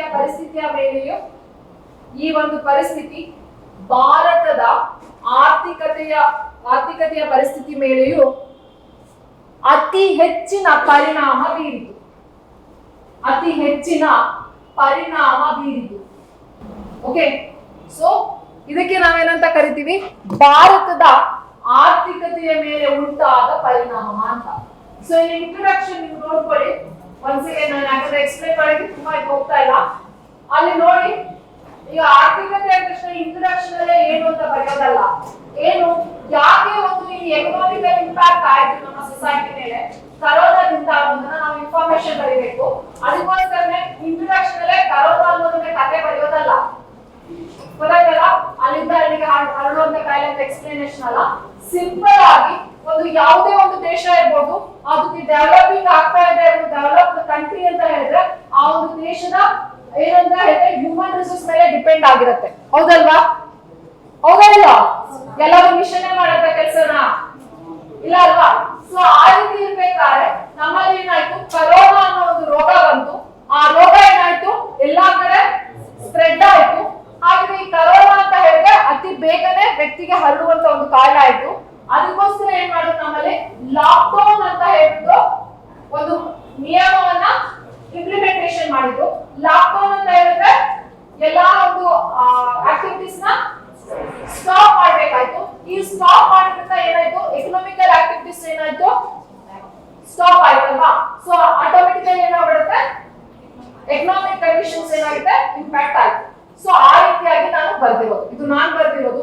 ಸೊ ಇಂಟ್ರೊಡಕ್ಷನ್ ಅಂದ್ರೆ ಬೇರೆ ಎಲ್ಲಾ ಕಥೆಗಳನ್ನ ಆನಂತರ ಬರೆಯೋದು. ಇಲ್ಲಿ ಏನಂದ್ರೆ ಜಸ್ಟ್ ವಿಷಯವನ್ನ ಇಂಟ್ರೊಡಕ್ಷನ್ ಮಾಡೋದು ಹೇಗೆ ಅಂತ. ಅದೇ ಬೇರೆ ವಿಷಯಗಳಿಗೆ ಅಂತ ಹೇಳಿದ್ರೆ, ಈಗ ಟೆರರಿಸಂ ಅಂತ ಹೇಳಿದ್ರೆ ಅಲ್ಲೆಲ್ಲ ಏನಾಗುತ್ತೆ ಅಂತ ಹೇಳಿದ್ರೆ ಇಲ್ಲೂ ಅಷ್ಟೇ. ಈಗ ನಾನು ಹೇಳಿದೆ, ಆ ಒಂದು ಟೆರರಿಸಂ ಅನ್ನೋದು ವಿಶ್ವವನ್ನ ಯಾವ ರೀತಿ ಮಾಡ್ತಾ ಇದೆ, ಹಾಗೆ ಆಮೇಲೆ ಟೆರರಿಸಂ ಅಂದ್ರೆ ಏನು, ಏನಕ್ಕೆ ಹುಟ್ಕೊಂಡಿದೆ, ಯಾವ ರೀತಿ ಸೊಸೈಟಿ ಆಗ್ತಾ ಇದೆ ಅನ್ನೋದ್ರ ಬಗ್ಗೆ ಅಷ್ಟೇ ನಾವು ಇಂಟ್ರೊಡ್ಯೂಸ್ ಮಾಡ್ಬೇಕು. ಯಾವುದೇ ಸಬ್ಜೆಕ್ಟ್ ಇರ್ಬೋದು. PSA ಗಾದ್ರೆ ಇಂಟ್ರೊಡಕ್ಷನ್ ನೀವು ಒಂದೇ ಪೇಜ್ ಬರೆದ್ರೆ ಸಾಕು, ಜಾಸ್ತಿ ಬರೆಯೋ ಅವಶ್ಯಕತೆ ಇಲ್ಲ. ಒಂದೇ ಪೇಜ್, ಯಾಕಂದ್ರೆ ಇರೋದು 6 pages. ಆ 6 pages ಫಸ್ಟ್ ಪೇಜ್ ಅಂತ ಹೇಳಿದ್ರೆ 8 ರಿಂದ 10 ಲೈನ್ ಬರುತ್ತೆ. ಪ್ಲೀಸ್ ಗಲಾಟೆ ಮಾಡಬೇಡಿ. ಇಂಟ್ರೆಸ್ಟ್ ಇರುವ ದಯವಿಟ್ಟು ಹೋಗ್ಬೋದು, ನಾನು ಯಾರು ಫೋರ್ಸ್ ಮಾಡಲ್ಲ. ಪ್ಲೀಸ್ ಬೇರೆಯವ್ರಿಗಾದ್ರೂ ಕೇಳಕ್ ಬಿಡಿ. ಒಂದು ಪೇಜ್ ಅಷ್ಟೇ ಬರೆದ್ರೆ ಸಾಕು. PSI ಗೆ ಅದೇ KS ಎಕ್ಸಾಮ್ಸ್ ಯಾರಾದ್ರೂ ಬರೀತಾ ಇದ್ರೆ ಒಂದು 2.5 ಪೇಜ್ ಬರೀಬೇಕಾಗುತ್ತೆ KSI. ಬಟ್ ಈ PSI ಗೆ 1 ಪೇಜ್ ಅಷ್ಟೇ ಸಾಕು. ನಾನು ಹೇಳಿದ್ರೆ ಕರೆಕ್ಟ್ ಆಗಿ 6 ಪೇಜಸ್ ಕಂಪ್ಲೀಟ್ ಮಾಡ್ಬೇಕು ಅಂತ ಹೇಳಿದ್ರೆ 1 ಪೇಜ್ ಅಂದ್ರೆ 8 ಇಂದ 10 ಲೈನ್ಸ್ ಬರೀರಿ. 10 ಲೈನ್ಸ್ ಅಂತೂ ಆಗಲ್ಲ, PSI ತುಂಬಾ ಚಿಕ್ಕದಾಗಿರುತ್ತೆ ಪೇಪರ್ಸ್. 8 ಲೈನ್ ಇಂದ 9 ಲೈನ್ ಬರೆದ್ರೆ ಸಾಕು. ಯಾವ್ದಕ್ಕೆ? ಇಂಟ್ರೊಡಕ್ಷನ್. ಸೊ ಆ ಇಂಟ್ರೊಡಕ್ಷನ್ ನೀವು ತುಂಬಾ ಎಫೆಕ್ಟಿವ್ ಆಗಿ ಬರೀಬೇಕು. ಯಾಕಂದ್ರೆ ಒಬ್ಬೊಬ್ರು ಒಂದೊಂದು ರೀತಿಯಲ್ಲಿ ಬರೀತಾರೆ. ಈಗ ನಾನು ಈ ರೀತಿಯಾಗಿ ಇಂಟ್ರೊಡಕ್ಷನ್ ಕೊಟ್ಟಿದ್ದೀನಿ, ಅದೇ ಇನ್ನೊಬ್ರು ಇನ್ನೊಂದು ರೀತಿಯಲ್ಲಿ ಬರೀತಾರೆ. ಸೊ ಇಲ್ಲಿ ಏನಿಲ್ಲ, ಫಸ್ಟ್ ನೀವು ಟಾಪಿಕ್ ನ ಇಂಟ್ರೊಡ್ಯೂಸ್ ಮಾಡ್ಕೊಂಡು ಅದಕ್ಕೆ ಒಂದು ಡೆಫಿನೇಷನ್, ಯಾವ ಒಂದು ಉದ್ದೇಶಕ್ಕೋಸ್ಕರ ಈ ಒಂದು ವಿಷಯ ಅಥವಾ ಏನಿರುತ್ತೆ ಅದು ಯಾಕೆ ಬಂದಿದೆ, ಅದು ಯಾವ ರೀತಿ ಸೊಸೈಟಿನ ಸ್ಪ್ರೆಡ್ ಆಗಿದೆ ಅನ್ನೋದ್ರ ಬಗ್ಗೆ ನಾವು ಬರೀಬೇಕು ಅಷ್ಟೇ. ಒಂದು ಜಾಬ್ ಅಥವಾ ಯಾವ್ದಾದ್ರು ಕಾರ್ಯ ಮತ್ತು ಸೇವಿಂಗ್ಸ್ ಅಥವಾ ಕೊಟೇಶನ್ಸ್ ಏನಾದ್ರು ಬರೀಬೇಕಾಗುತ್ತೆ. ಆಮೇಲೆ ಇಂಟ್ರೊಡಕ್ಷನ್ ಮಾಡ್ಬೇಕಾಗುತ್ತೆ, ಜೊತೆಗೆ ಅದಕ್ಕೆ ಒಂದು ಡೆಫಿನೇಷನ್. ಸೊ ಏನಿದೆ ಆ ಒಂದು ಟಾಪಿಕ್, ಫಾರ್ ಎಕ್ಸಾಂಪಲ್ ಇದೆಲ್ಲ ಯಾವ ಇಂಟ್ರೊಡ್ಯೂಸ್ ಆಯ್ತು ಅನ್ನೋ ವಿಷಯದ ಬಗ್ಗೆ ನಾವು ಬರೀಬೇಕಾಗುತ್ತೆ. ಇದಿಷ್ಟು ಇಂಟ್ರೊಡಕ್ಷನ್. ಇಂಗ್ಲಿಷ್ ಕೋರ್ಸ್ ಕನ್ನಡದಲ್ಲಿ ಬರೀಬೇಕಾದ್ರೆ ಕೋರ್ಸ್ ನ ಯೂಸ್ ಮಾಡ್ಬೋದು, ಇಂಗ್ಲಿಷ್ ಕೋರ್ಸ್ ನ ಯೂಸ್ ಮಾಡ್ಬೋದು. ಇನ್ನೊಂದು ಏನಾಗುತ್ತೆ, ನಾನು ತುಂಬಾ ಜನ ನೋಡ್ತೀನಿ ಇಂಟ್ರೊಡಕ್ಷನ್ ಅಲ್ಲಿ 3-4 ಕೊಟೇಶನ್ಸ್ ಬರೀತೀರಾ, ಕೊಟೇಶನ್ ಜಾಸ್ತಿ ಆಗ್ಬಾರ್ದು. ಯಾಕಂದ್ರೆ ಅವ್ರು 600 ವರ್ಡ್ಸ್ ಅಂತ ಹೇಳಿದ್ರೆ ನಿಮಗೆ ಒಂದು, ಈಗ ಫಾರ್ ಎಕ್ಸಾಂಪಲ್ ವುಮೆನ್ ಎಂಪವರ್ಮೆಂಟ್ ಅಂದ್ರೆ ನಮಗೆ PhD ಮಾಡುವಷ್ಟು ಇನ್ಫಾರ್ಮೇಶನ್ ಇರುತ್ತೆ. ಅದನ್ನ ವಿದಿನ್ 600 ವರ್ಡ್ಸ್ ಅಂತ ಹೇಳಿದ್ರೆ ನಾವು ಎಷ್ಟೆಷ್ಟು ಇನ್ಫಾರ್ಮೇಶನ್ ಅದ್ರ ಬಗ್ಗೆ ಹೊಸದನ್ನ ಬರೀತೀವಿ ಅಂತ ಯೋಚನೆ ಮಾಡ್ತಾರೆ. ನೀವು ಎಲ್ಲಾದ್ರೂ ಕೊಟೇಶನ್ ಯೂಸ್ ಮಾಡುವಾಗಿಲ್ಲ. ಕೊಟೇಶನ್ ಏನಿದ್ರು ಅದಕ್ಕೆ ನಾನು ಹೇಳಿದ್ದು, ಇಂಟ್ರೊಡಕ್ಷನ್ ಸ್ಟಾರ್ಟಿಂಗ್ ಅಷ್ಟೇ ನೀವು ಬರೀಬೇಕಾಗುತ್ತೆ. ಅದನ್ನ ಬಿಟ್ರೆ ಕನ್ಕ್ಲೂಷನ್ ಅಲ್ಲಿ ಅಷ್ಟೇ ಯೂಸ್ ಮಾಡಿ, ಸಬ್ಜೆಕ್ಟ್ ಅಲ್ಲಿ ಎಲ್ಲೂ ಯೂಸ್ ಮಾಡಿ. ಅದು ಎಫೆಕ್ಟಿವ್ನೆಸ್ ಹೋಗುತ್ತೆ. ವೇಟೇಜ್ ಅಂತ ಹೇಳ್ತೀವಿ ಒಬ್ರು ಪೇಪರ್, ಯಾಕಂದ್ರೆ ಕೆಲವರು ತುಂಬಾ ಚೆನ್ನಾಗಿ ಬರೀತಾರೆ, ಆ ವೇಟೇಜ್ ಅನ್ನೋದು ಹೋಗುತ್ತೆ ನಿಮಗೋಸ್ಕರ. ಅದಕ್ಕೋಸ್ಕರ ಹೇಳ್ತಾ ಇರೋದು. ಸೊ ಅದಕ್ಕೋಸ್ಕರ ಇಂಟ್ರೊಡಕ್ಷನ್ ಅಷ್ಟೇ ಓನ್ ವರ್ಡ್ಸ್ ಅಲ್ಲಿ ಯಾವ ರೀತಿ ಆ ಒಂದು ಟಾಪಿಕ್ ನ ಇಂಟ್ರೊಡ್ಯೂಸ್ ಮಾಡ್ತೀರಾ ಅಷ್ಟೇ ಕೇಳೋದು. ಅಲ್ಲಿ ವಿಷಯಗಳ ಬಗ್ಗೆ ಕುರಿತು ಬೇರೆ ಎಲ್ಲ ಚರ್ಚೆ ಮಾಡಕ್ ಹೋಗ್ಬಾರ್ದು. Just how to introduce the subject ಅಷ್ಟೇ. ಓಕೆ, ಇದು ಸ್ಮಾಲ್ ಥಿಂಗ್ ಹೇಳ್ತಾ ಇರೋದು. ಇಂಟ್ರೊಡಕ್ಷನ್ ಅಂದ್ರೆ ಈ ರೀತಿಯಾಗಿರುತ್ತೆ ಅಷ್ಟೇ. ಅದನ್ನ ನಾನು ಲಾಸ್ಟಿಗೆ ಹೇಳ್ತೀನಿ. ಡು ನಾಟ್ಸ್ ಅಂತ ಇದೆ, ಕೆಲವೊಂದು ಬರಿಬೇಕು ಬೇಡ ಅಂತ ಇದೆ, ಆ ಕನ್ಫ್ಯೂಷನ್ಸ್ ಲಾಸ್ಟಿಗೆ ಹೇಳ್ತೀನಿ. ಇದು ಇಂಟ್ರೊಡಕ್ಷನ್ ಯಾವ ರೀತಿ ಬರಿಬೇಕು ಅನ್ನೋದಷ್ಟೇ ನಾನು ಹೇಳ್ತಾ ಇರೋದು. ಆಮೇಲೆ ನಿಮ್ ಡೌಟ್ಸ್ ನಾನು ಕೇಳ್ತೀನಿ. ನಮಗೂ ಕೆಲವು ಬರಿಬೇಕು ಬರಿಬಾರ್ದು ಅಂತ ಇದೆ, ಆ ಒಂದು ಕಾನ್ಸೆಪ್ಟ್ ಕೇಳ್ತೀನಿ. ಸೊ ಈ ಇಂಟ್ರೊಡಕ್ಷನ್ ಬರೆಯೋದ್ರಲ್ಲಿ ನಿಮ್ಗೆ ಏನಾದ್ರು ಡೌಟ್ ಇದ್ರೆ ಕೇಳ್ಕೋಬಹುದು. ಐ ನೋ ನಿಮ್ಗೆ ಟೈಮ್ ಆಯ್ತು, ಸಂಡೇ ಬೇರೆ ಗೊತ್ತಿದೆ, ಅದಕ್ಕೆ ನಾನು ಸ್ವಲ್ಪ ಬೇಗನೆ ಮುಗಿಸ್ಕೊಡ್ತೀನಿ.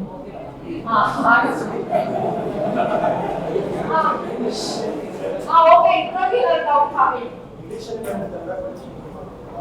ಅದು ಆಗಲ್ಲ. ಕನ್ನಡ ಇಂಗ್ಲಿಷ್ ಕೊಟೇಶನ್ಸ್ ಯೂಸ್ ಮಾಡ್ಬೇಕಾದ್ರೆ ಇಂಗ್ಲಿಷ್ ಅಲ್ಲಿ ಬರೀಬೇಕಾದ್ರೆ ಇಂಗ್ಲಿಷ್ ಕೊಟೇಶನ್ ಯೂಸ್ ಮಾಡಬೇಕು.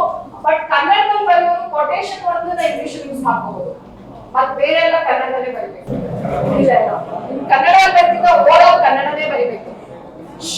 ಮತ್ತೇನಾದ್ರು ಇಂಟ್ರೊಡಕ್ಷನ್ ಅಲ್ಲಿ ಏನಾದ್ರು ಯಾವ ರೀತಿ ಬರೀಬೇಕು ಅನ್ನೋದಕ್ಕೆ ಏನಾದ್ರು ನಾನು ಕೇಳ ಸ್ವಲ್ಪ ಶಾರ್ಟ್ ಆಗಿ ಹೇಳ್ತಾ ಇದ್ದೀನಿ, ಟೈಮ್ ಶಾರ್ಟೇಜ್ ಇರೋದ್ರಿಂದ. ಪಾಯಿಂಟ್ಸ್ ಇಂಟ್ರೊಡಕ್ಷನ್ ಅಲ್ಲಿ ಮಾಡೋದಿಲ್ಲ. ಇಂಟ್ರೊಡಕ್ಷನ್ ಅಲ್ಲಿ ಏನಿದ್ರು ಪ್ಯಾರಾಗ್ರಾಫ್ ಮಾಡ್ಕೋಬಹುದು, ಪಾಯಿಂಟ್ಸ್ ಮಾಡೋ ಆಗಿಲ್ಲ. ಇಂಟ್ರೊಡಕ್ಷನ್ ಪಾಯಿಂಟ್ಸ್ ಬರಲ್ಲ.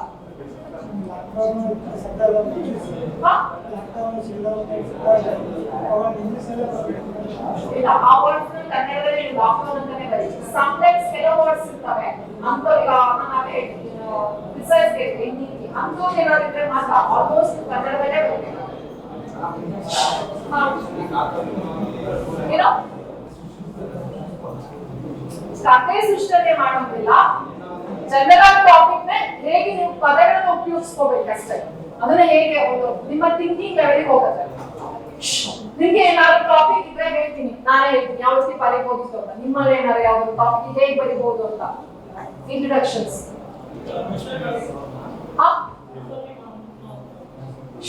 ಯಾಕೆಂದ್ರೆ ನಿಮಗೆ ಒಂದು ಟಾಪಿಕ್ ನೋಡಿದ ತಕ್ಷಣ ಗೊತ್ತಾಗುತ್ತೆ ಏನ್ ಇಂಟ್ರೊಡಕ್ಷನ್ ಬರೀಬೇಕು ಅನ್ನೋ ಐಡಿಯಾ ನಿಮ್ಮಲ್ಲಿ ಇರ್ಬೇಕು. ಆ ಲೆವೆಲ್ಗೆ ನೀವು ಇರ್ಬೇಕಾಗುತ್ತೆ. ಅದಕ್ಕೆ ಕೇಳಿದ್ದು, ನಿಮಗೆ ಏನಾದ್ರು ಒಂದು ಟಾಪಿಕ್ಸ್ ಮೇಲೆ ನಿಮಗೆ ಹೇಗೆ ಬರೀಬಹುದು ಅಂತ ಏನಾದ್ರು ನಾನು ಸ್ವಲ್ಪ ಡೌಟ್ ಕ್ಲಿಯರ್ ಮಾಡ್ತೀನಿ ಅಷ್ಟೇ. ಯಾವುದು ಸ್ವಾತಂತ್ರ್ಯ ಮಹೋತ್ಸವ, ಅದಕ್ಕೆ ಏನ್ ಅಂತ ಹೇಳಿದ್ರೆ ಇಲ್ಲಿ ಆಲ್ಮೋಸ್ಟ್ ಕೊಟೇಶನ್ ಬರಲ್ಲ. ಅರ್ಥ ಆಯ್ತಾ? ಕೊಟೇಶನ್ ಬೇಕು ಅಂತ ಹೇಳಿದ್ರೆ ಯಾರಾದ್ರು ಫ್ರೀಡಮ್ ಫೈಟರ್ಸ್ ಏನಾದ್ರು ಸ್ವಾತಂತ್ರ್ಯದ ಬಗ್ಗೆ ಬರ್ದಿದ್ರೆ ಅದನ್ನ ಬರಿಬೇಕಾಗತ್ತೆ. ಆಮೇಲೆ ಇಂಟ್ರೊಡಕ್ಷನ್ ಅಲ್ಲಿ ಏನ್ ಬರಿಬೇಕಂತ ಹೇಳಿದ್ರೆ ನಮ್ಗೆ ಏನು ನಮ್ಮ ಭಾರತ ಇದೆಯಲ್ಲ, ಅಲ್ಲಿ ಆಲ್ಮೋಸ್ಟ್ ಏನ್ಷಿಯಂಟ್ ಪೀರಿಯಡ್ ಇಂದ ನಮ್ಗೆ ಬ್ರಿಟಿಷರು ನಮ್ಮ ದೇಶಕ್ಕೆ 1600 BC ಬರ್ತಾರಲ್ಲ, ಅಲ್ಲಿಂದ ಅಪ್ ಟು ನಮ್ಗೆ ಸ್ವಾತಂತ್ರ್ಯ ಸಿಕ್ತಲ್ಲ, ಆ ಅಷ್ಟು ಕಥೆನ ಜಸ್ಟ್ 8 ಲೈನ್ಸ್ ನಲ್ಲಿ ಬರೀಬೇಕು. ಗೊತ್ತಾಯ್ತಲ್ಲ? ಪ್ರಿಸೈಸ್ ಅಲ್ಲಿ ಯಾವ್ದನ್ನ ಬೇಕು, ಯಾವ್ದು ತಗೊಂಡು ಅಷ್ಟೇ ಬರುತ್ತೆ ಸಾಕು. ಆಮೇಲೆ ನಮ್ಮ ಸ್ವಾತಂತ್ರ್ಯದ ಬಗ್ಗೆ ಇಂಟ್ರೊಡಕ್ಷನ್ ಅಷ್ಟೇ ಸಾಕು, ಬೇರೆ ಏನೂ ಅಲ್ಲ. ಹೇಗೆ ಅವರು ನಮ್ಮ ದೇಶಕ್ಕೆ ಬಂದ್ರು, ಭಾರತ ಅನ್ನೋದು ಯಾವ ರೀತಿ ಇತ್ತು, ನಮ್ಮ ದೇಶಕ್ಕೆ ವ್ಯಾಪಾರಕ್ಕೋಸ್ಕರ ಬಂದ್ರು, ಬಂದ್ಮೇಲೆ ಒಂದು ಹೇಗೆ ನಮ್ಮ ದೇಶ ಮಾಡ್ಕೊಂಡು ಹೋಗ್ತಾರೆ, ಯಾವ ರೀತಿ ಮೂವ್ಮೆಂಟ್ಸ್ ಗಳು ಆಗುತ್ತೆ, ಅವನ್ನೆಲ್ಲ ಶಾರ್ಟ್ ಆಗಿ 8 ಲೈನ್ಸ್ ಅಲ್ಲಿ ಬರೆಯೋದಕ್ಕೆ ಅಷ್ಟೇ ಸಾಕು ಇಂಟ್ರೊಡಕ್ಷನ್. ಇದಕ್ಕೆ ಇನ್ನೊಂದು ವಿಷಯ ಏನಂದ್ರೆ, ಯೋಜನಾ ಮತ್ತೆ ಕುರುಕ್ಷೇತ್ರ ಬುಕ್ಸ್ ಓದ್ತಾ ಇದ್ದೀರಾ? ಯಾರಿಗೆ ಇನ್ನೂ ಗೊತ್ತೇ ಇಲ್ಲ ಇದ್ದೀರಾ? ಎಷ್ಟು ಜನ ಗೊತ್ತು? ಜಾನ್ವರಿ ತಿಂಗಳ ಅಥವಾ ಡಿಸೆಂಬರ್ ತಿಂಗಳಲ್ಲಿ ಮ್ಯಾಗಝೀನ್ ಅಲ್ಲಿ ಈ ಭಾರತ ಸ್ವಾತಂತ್ರ್ಯೋತ್ಸವ ಇದೆಯಲ್ಲ, ಅದ್ರ ಬಗ್ಗೆನೇ ಬಂದಿರೋದು. ಕುರುಕ್ಷೇತ್ರ ಮತ್ತೆ ಯೋಜನಾ ಮ್ಯಾಗಝೀನ್ ಐ ಥಿಂಕ್ ಜನವರಿ ಅನ್ಸುತ್ತೆ, ಜನವರಿಯಲ್ಲಿ ಬಂದಿರೋದು ಅದೇ ವಿಷಯ. ಯಾರು ಓದ್ತಾ ಇಲ್ಲ ದಯವಿಟ್ಟು ಓದಿ. ಯಾಕೆ ಅಂತ ಹೇಳಿದ್ರೆ KS ಮತ್ತೆ UPSC ಎಕ್ಸಾಮ್ಸ್ ಇರ್ಬೋದು, ಹಾಗೆ PSC ಎಕ್ಸಾಮ್ಗೆ ಅದು ಒಂದು ಮ್ಯಾಗಝೀನ್, ಗವರ್ಮೆಂಟ್ ಮ್ಯಾಗಝೀನ್ ಇರುತ್ತೆ. ಅಲ್ಲಿ ಏನಾಗಿರುತ್ತೆ ಅಂದ್ರೆ, ಈಗ ಫಾರ್ ಎಕ್ಸಾಂಪಲ್ ಅವ್ರು ಹೇಳಿದ್ರು ಸ್ವಾತಂತ್ರ್ಯ ಮಹೋತ್ಸವದ ಬಗ್ಗೆ ಒಂದೇ ವಿಷಯದ ಬಗ್ಗೆ ಸುಮಾರು 7 ರಿಂದ 8 ಜನ ಲೇಖಕರು ಏನ್ ಮಾಡಿರ್ತಾರೆ, ಆರ್ಟಿಕಲ್ ಬರ್ತಿರ್ತಾರೆ. ಗೊತ್ತಾಯ್ತಲ್ಲ? KS ಓದೋದು ಪರ್ಟಿಕ್ಯುಲರ್ ಆಗಿ ಅದು ಓದಲೇಬೇಕಾಗುತ್ತೆ. PSC ಅಷ್ಟೇ ಮ್ಯಾಗಝೀನ್ಸ್ ನಿಮಗೆ ಎಸ್ಸೆ ತುಂಬಾ ಹೆಲ್ಪ್ ಆಗುತ್ತೆ. ಆಲ್ಮೋಸ್ಟ್ ನಿಮಗೆ ಬೇಕಾಗಿರೋ ಟಾಪಿಕ್ಸ್ ಕೊಟ್ಟಿರೋದು ಫೆಬ್ರವರಿ ತಿಂಗಳ ಜನವರಿ ತಿಂಗಳ ಬಂದಿದೆ ನೋಡಿ, ಅದೇ ಟಾಪಿಕ್. ಮತ್ತೆ ಇನ್ನೊಂದು ಟಾಪಿಕ್ ಮೊನ್ನೆ ಹೇಳಿದ್ರು ಯಾರು, 21 ಫಾರ್ ಆಲ್ ಟಾಪಿಕ್ ಇಷ್ಟ ಕೊಟ್ಟಿದ್ದ. 21 ಫಾರ್ ಆಲ್ ಯಾವ್ದು ಇರ್ಬೋದು? ಮ್ಯಾರೇಜ್. ಗೊತ್ತಾಯ್ತಲ್ಲ? 21 ಫಾರ್ ಆಲ್ ಟಾಪಿಕ್ ಇಷ್ಟೇ ಕೊಟ್ಟಿರೋದು. ಆಲ್ಮೋಸ್ಟ್ ನೀವೇನಂತ ಹೇಳಿದ್ರೆ ಅಪ್ಕಮಿಂಗ್ ಟಾಪಿಕ್ಸ್ ಬಗ್ಗೆ ಪ್ರಿಪೇರ್ ಆಗ್ಬೇಕಾಗುತ್ತೆ. ಕ್ರಿಪ್ಟೋಕರೆನ್ಸಿ ಬಗ್ಗೆ ಏನಂತ ಹೇಳಿದ್ರೆ, ನಮ್ಮ ದೇಶದಲ್ಲಿ ಸೈನ್ಸ್ ಅನ್ನೋದು ಯಾವ ರೀತಿ ಡೆವಲಪ್ ಆಗ್ತಾ ಇದೆ, ಇನ್ನೂ ಅಷ್ಟೇ ಒಂದು ದೇಶ ಡೆವಲಪಿಂಗ್ ಆಗಬೇಕಾದ್ರೆ ಸೈನ್ಸ್ ಅಂಡ್ ಟೆಕ್ನಾಲಜಿ ಯಾವ ರೀತಿ ಇಂಪ್ರೂವ್ಮೆಂಟ್ಸ್ ಇರುತ್ತೆ, ಆ ಟೆಕ್ನಾಲಜಿ ಯೂಸ್ ಮಾಡೋಕ್ಕೋಸ್ಕರ ನಾವು ಕೆಲವೊಂದು ಹೊಸ ಇದನ್ನ ಕಂಡಿಡ್ತಾ ಇರ್ತೀವಿ. ಆ ರೀತಿ ಇರ್ಬೇಕಾದ್ರೆ ಆ ಒಂದು ಉದ್ದೇಶಕ್ಕೋಸ್ಕರ ಮಾಡಿರೋದು ಯಾವುದು? ಕ್ರಿಪ್ಟೋಕರೆನ್ಸಿ. ಆದರೆ ಇಷ್ಟೇ ಇರೋದು, ಅದನ್ನ ವರ್ಡ್ಸ್ ನ ಹಾಕೊಂಡು ಮೀಸಲಾತಿ ಅಂತ ಹೇಳಿದ್ರೆ ಇಷ್ಟೇ. ಯಾರು ಬಸವಣ್ಣ ಅವರು ಹೇಳ್ತಾರೆ ಕೊಟೇಶನ್, ಕುಲವೆಂದು ಹೊಡೆದಾಡಿರಿ, ಕುಲದ ಮೇಲೆ ಏನಾದರೂ ಬೆಲ್ಲಿರ ಅಂತ.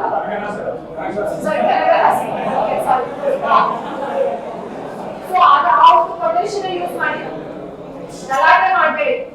ಆ ಒಂದು ಕೊಟೇಶನ್ ಯೂಸ್ ಮಾಡ್ಕೊಂಡು ನಮ್ಮಲ್ಲಿ ಏನು ಕಾನ್ಸ್ಟಿಟ್ಯೂಷನ್ ಅಲ್ಲಿ ಏನ್ ಹೇಳ್ತಾರೆ, ನಾವೆಲ್ಲ ಪ್ರಿಯಾಂಬಲ್ ಏನ್ ಹೇಳ್ತೀರಾ, ಆ ಕಾನ್ಸೆಪ್ಟ್ ತಗೊಂಡ್ ಬಂದ್ಬಿಟ್ಟು ನಮ್ಮ ಸಂವಿಧಾನದಲ್ಲಿ ಯಾರು ಅಂಬೇಡ್ಕರ್ ಅವ್ರು ಮಾತಾಡಿರ್ತಾರೆ. ಅವಾಗ ಅಂಬೇಡ್ಕರ್ ಕಾನ್ಸ್ಟಿಟ್ಯೂಷನ್ ಮಾಡ್ಬೇಕಾದ್ರೆ ಇಕ್ವಾಲಿಟಿ ಇರ್ಲಿಲ್ಲ, ಅಥವಾ ಅಸಮಾನತೆನ ಹೋಗಲಾಡಿಸೋಸ್ಕರ ಅಸಮಾನತೆಯಿಂದಲೇ ಹೋಗಲಾಡಿಸ್ಬೇಕು ಅನ್ನೋಕ್ಕೋಸ್ಕರ ಮೀಸಲಾತಿ ತಂದಿದ್ದು. ಆ ಒಂದು ಕಾನ್ಸೆಪ್ಟ್ ಇಟ್ಕೊಂಡು ಬರೀಬೇಕಾಗುತ್ತೆ.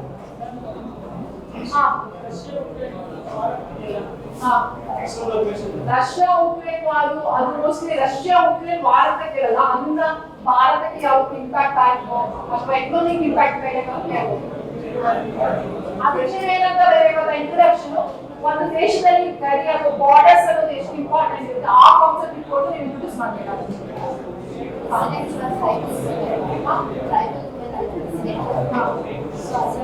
ಅದು PSA ನನಗೆ 5 ಎಸ್ಸೆ ಕೊಡ್ತಾನೆ.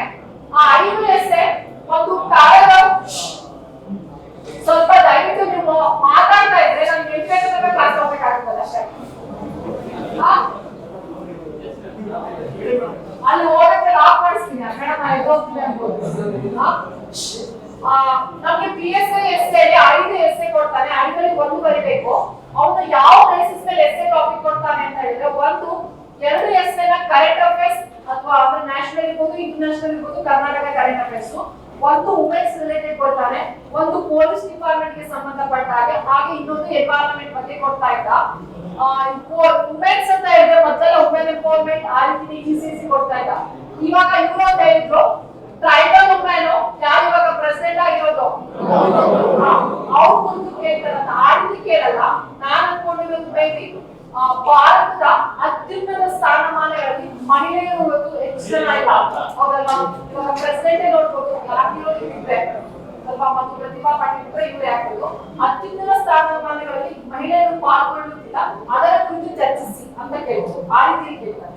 ಪರ್ಟಿಕ್ಯುಲರ್ ಹಾಗೆ ಅಗ್ರಿಮೆಂಟ್ ಬರೋದಿಲ್ಲ tribal women's participation in higher post. ಇವಾಗ ಪ್ರೆಸಿಡೆಂಟ್ ಇರ್ಬೋದು, ಪ್ರೈಮ್ ಮಿನಿಸ್ಟರ್ಸ್ ಇರ್ಬೋದು, ಅಥವಾ ಚೀಫ್ ಮಿನಿಸ್ಟರ್ಸ್ ಇರ್ಬೋದು, ಹೈಯೆಸ್ಟ್ ಪೋಸ್ಟ್ ರಿಸರ್ವೇಶನ್ ಪಾರ್ಟಿಸಿಪೇಟ್ ಆಗ್ತಾ ಇಲ್ಲ. ಅದು ಬಿಟ್ಟು ಮೇಬಿ ಇವಾಗ ಲಾಸ್ಟ್ ಇಯರ್ ನಾವು ಒಲಿಂಪಿಕ್ಸ್ ಪಾರ್ಟಿಸಿಪೇಷನ್ ಮೇಬಿ ಇರುತ್ತೆ. NEP ಅಂದ್ರೆ ಎಜುಕೇಶನ್ ಇಂದ ಶಿಕ್ಷಣ ಏನು ಅತಿ ಹರಿತವಾದ ಶಸ್ತ್ರ ಅಂತ ಹೇಳ್ಬಿಟ್ಟು ಗಾಂಧೀಜಿ ಮಾತಿದ್ರು. ಸೊ ಇಲ್ಲೂ ಅಷ್ಟೇ NEP ಇಂಟ್ರೊಡ್ಯೂಸ್ ಮಾಡಿರೋದು ಇಷ್ಟೇ. ಇವತ್ತು ಟೆಕ್ನಾಲಜಿ ಬೆಳೀತಾ ಇದೆ, ಈಗ ನೋಡಿರ್ಬೋದು ನಿಮಗೆ ಮೊಬೈಲ್ ಫೋನ್ಸ್ ಎಲ್ಲ ಎಷ್ಟೊಂದು ಬರ್ತಾ ಇದೆ. ಆ ಮೊಬೈಲ್ ಫೋನ್ ನಮ್ಗೆ ಆಪರೇಟ್ ಮಾಡ್ಬೇಕು ಅಂತ ಹೇಳಿದ್ರೆ ನಿಮಗೂ ಆ ನಾಲೆಜ್ ಇರ್ಬೇಕಲ್ವಾ. ಸೊ ಇವಾಗ ಟೆಕ್ನಾಲಜಿ ಹೇಗೆ ಬೆಳೀತಾ ಇದೆ, ಆ ಟೆಕ್ನಾಲಜಿ ಬೆಳೆಯೋದ್ರಲ್ಲಿ ನಮಗೂ ಎಜುಕೇಶನ್ ಇರ್ಬೇಕು, ಹೌದಲ್ಲ. ಸೊ ಆ ಒಂದು ಉದ್ದೇಶದಿಂದ ಚೇಂಜಸ್ ಮಾಡಬೇಕು. ಆ ರೀತಿಯಲ್ಲಿ NEP ತಗೋಬೇಕು. ಆಮೇಲೆ NEP ಇಂಟ್ರೊಡ್ಯೂಸ್ ಮಾಡಿದಲ್ಲ, ಇದು ಫಸ್ಟ್ ಟೈಮ್. ಅದಕ್ಕಿಂತ ಮುಂಚೆ ಏನಾಗಿದೆ ಅದಷ್ಟು ಇಂಟ್ರೊಡಕ್ಷನ್ ಮಾಡಬೇಕು.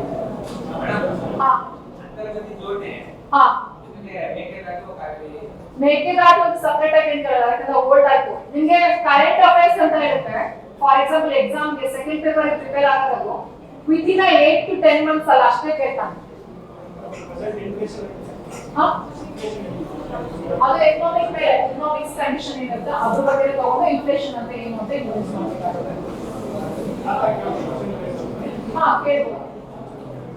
ಈಗ ಹಣದುಬ್ಬರ ಜಾಸ್ತಿ ಆಗ್ತಾ ಇದೆ, ಅದಕ್ಕಿಂತ ಬೆಟರ್ ಶ್ರೀಲಂಕಾದ ಎಕ್ಸಾಂಪಲ್ ಕೊಡ್ಬೋದು, ಅದನ್ನು ಕೊಡ್ತಾರೆ. ಓಕೆ, ಇದು ಇಂಟ್ರೊಡಕ್ಷನ್ ಆಯ್ತು. ನೀವು ಮಾತಾಡ್ತಾ ಇದ್ರೆ ನಾನು ಬಿಡಲ್ಲ, ಆಗಲೇ ಹೇಳ್ತಾ ಇದೀನಿ. ನೀವು ಸೈಲೆಂಟ್ ಆಗಿದ್ದರೂ ನಾನು ಬೇಗ ಬಿಡಕ್ಕಾಗತ್ತೆ. ಟಾಪಿಕ್ ಸೆಲೆಕ್ಷನ್ ಅದು ಆಮೇಲೆ ಲಾಸ್ಟ್ ಟಾಪಿಕ್ಸ್ ಒಂಚೂರು ಹೇಳ್ಕೊಂಡ್ಬಿಟ್ಟು ಸಬ್ಜೆಕ್ಟ್ ಓದಿದ್ರೆ ಟೈಮ್ ಆಯ್ತಂತ ಗಲಾಟೆ ಮಾಡ್ತೀವಿ. ಸೊ ಅದು ಇಂಟ್ರೊಡಕ್ಷನ್ ಆದ್ರೆ ಸಬ್ಜೆಕ್ಟ್ ಅಂತ ಹೇಳಿದ್ರೆ ನಮಗೆ ಎಸ್ಸೆಯಲ್ಲಿ 3 ತರ ಟಾಪಿಕ್ ಕೊಡ್ತಾರೆ. ಒಂದು ಪಾಸಿಟಿವ್ ಟಾಪಿಕ್ಸ್ ಅಂತ ಇರುತ್ತೆ, ಒಂದು ನೆಗೆಟಿವ್ ಟಾಪಿಕ್ ಅಂತ ಇರುತ್ತೆ, ಇನ್ನೊಂದು ಡಿಸ್ಕಷನ್ ಟಾಪಿಕ್ ಅಂತ. ಎಕ್ಸಾಂಪಲ್ ಪಾಸಿಟಿವ್ ಟಾಪಿಕ್ ಅಂತ ಹೇಳಿದ್ರೆ ಈಗ ವುಮೆನ್ ಎಂಪವರ್ಮೆಂಟ್ ಅನ್ನೋದು ನಮ್ಮ ಸಮಾಜದಲ್ಲಿ ಇದನ್ನ ಡೆವಲಪ್ ಮಾಡಬೇಕು ಅಂತ ಇರುವಂತ ಕಾನ್ಸೆಪ್ಟ್. ಅದೇ ಟೆರರಿಸಂ ಅನ್ನೋದು ಏನೋ ಸೊಸೈಟಿಯಿಂದ ಇರಾಡಿಕೇಟ್ ಮಾಡೋದಪ್ಪ, ಇದಕ್ಕೆ ನಾವು ನೆಗೆಟಿವ್ ಟಾಪಿಕ್ ಅಂತೀವಿ. ಅದೇ ಇನ್ನೊಂದು ಕೊಡ್ತಾನೆ, ಗೋ ಹತ್ಯೆ ನಿಷೇಧ ಮಾಡ್ಬೇಕೋ ಬೇಡವಾ ಕುರಿತು ಬರೆಯಿರಿ ಅಂತ. ಅದಕ್ಕೆ ನಾವು ಏನಂತ ಹೇಳ್ತೀವಿ ಡಿಸ್ಕಷನ್ ಟಾಪಿಕ್ ಅಂತ. ಈ ರೀತಿಯಲ್ಲಿ ಕೇಳೋದು ನಿಮ್ ಕಾನ್ಸೆಪ್ಟ್ ಅದೇ ರೀತಿ ಇರುತ್ತೆ. ಈಗ ಗೋ ಹತ್ಯೆ ಬಗ್ಗೆ ಕೇಳ್ಬೋದು ಅವನು, ಅಲ್ಲಿ ನಿಷೇಧ ಮಾಡ್ಬೇಕೋ ಬೇಡ ಅಂತ. ಈ ಪಾಸಿಟಿವ್ ಟಾಪಿಕ್ಸ್ ಅಂತ ಹೇಳಿದಾಗ ನಾನು ಅವಾಗಲೇ ಬೇಕು ರಿಸರ್ಚ್ ಹೇಳಿದೆ. ಓವರ್ ಆಗಿ ನೀವು ಸಬ್ಜೆಕ್ಟ್ ಬರಿಬೇಕಾದ್ರೆ ಅಲ್ಲಿ ಎಲ್ಲಾ ಕಡೆನೂ ಅಲ್ಲಿ ಪಾಸಿಟಿವ್ ಅಂಶನೇ ಬರಿಬೇಕು. ಯಾವುದೇ ಕಾರಣಕ್ಕೂ ಸೊಸೈಟಿ ವುಮೆನ್ ಎಂಪವರ್ಮೆಂಟ್ ಮಾಡಬಾರ್ದು ಅನ್ನೋ ವಿಷಯನ ನೀವು ಡಿಸ್ಕಷನ್ ಮಾಡೋ ಹಾಗಿಲ್ಲ. ಹಾಗೆ ಟೆರರಿಸಂ ಅಂತ ಹೇಳ್ಬೋದು. ಮೇಡಮ್ ಇತ್ತೀಚೆಗೆ ಕರಪ್ಷನ್ ಜಾಸ್ತಿ ಆಗಿದೆ, ಇದನ್ನೆಲ್ಲ ನೋಡಿದ್ರೆ ನಮಗೂ ಟೆರರಿಸಂಗೆ ಹೋಗ್ಬೇಕು ಅನಿಸ್ತಾ ಇದೆ ಅಂತ ಹುಡುಕ್ಬಿಟ್ಟು ಎಲ್ಲೂ ಇದಕ್ಕೆ ಪಾಸಿಟಿವ್ ಅಂಶನ ಯಾಕೆ ಟ್ಯೂಬ್ಲೈಟ್ ಆಗ್ಬಿಟ್ಟಿದ್ದೀರಾ? ಟ್ಯೂಬ್ಲೈಟ್ ಎಲ್ಲ ಮಲಗಿಬಿಟ್ಟಿದ್ದೀವಿ ಮೇಡಮ್, ಅಮ್ಮಲ್ಲಿ ಕೇಳಿಸ್ತು ಅಂತನಾ?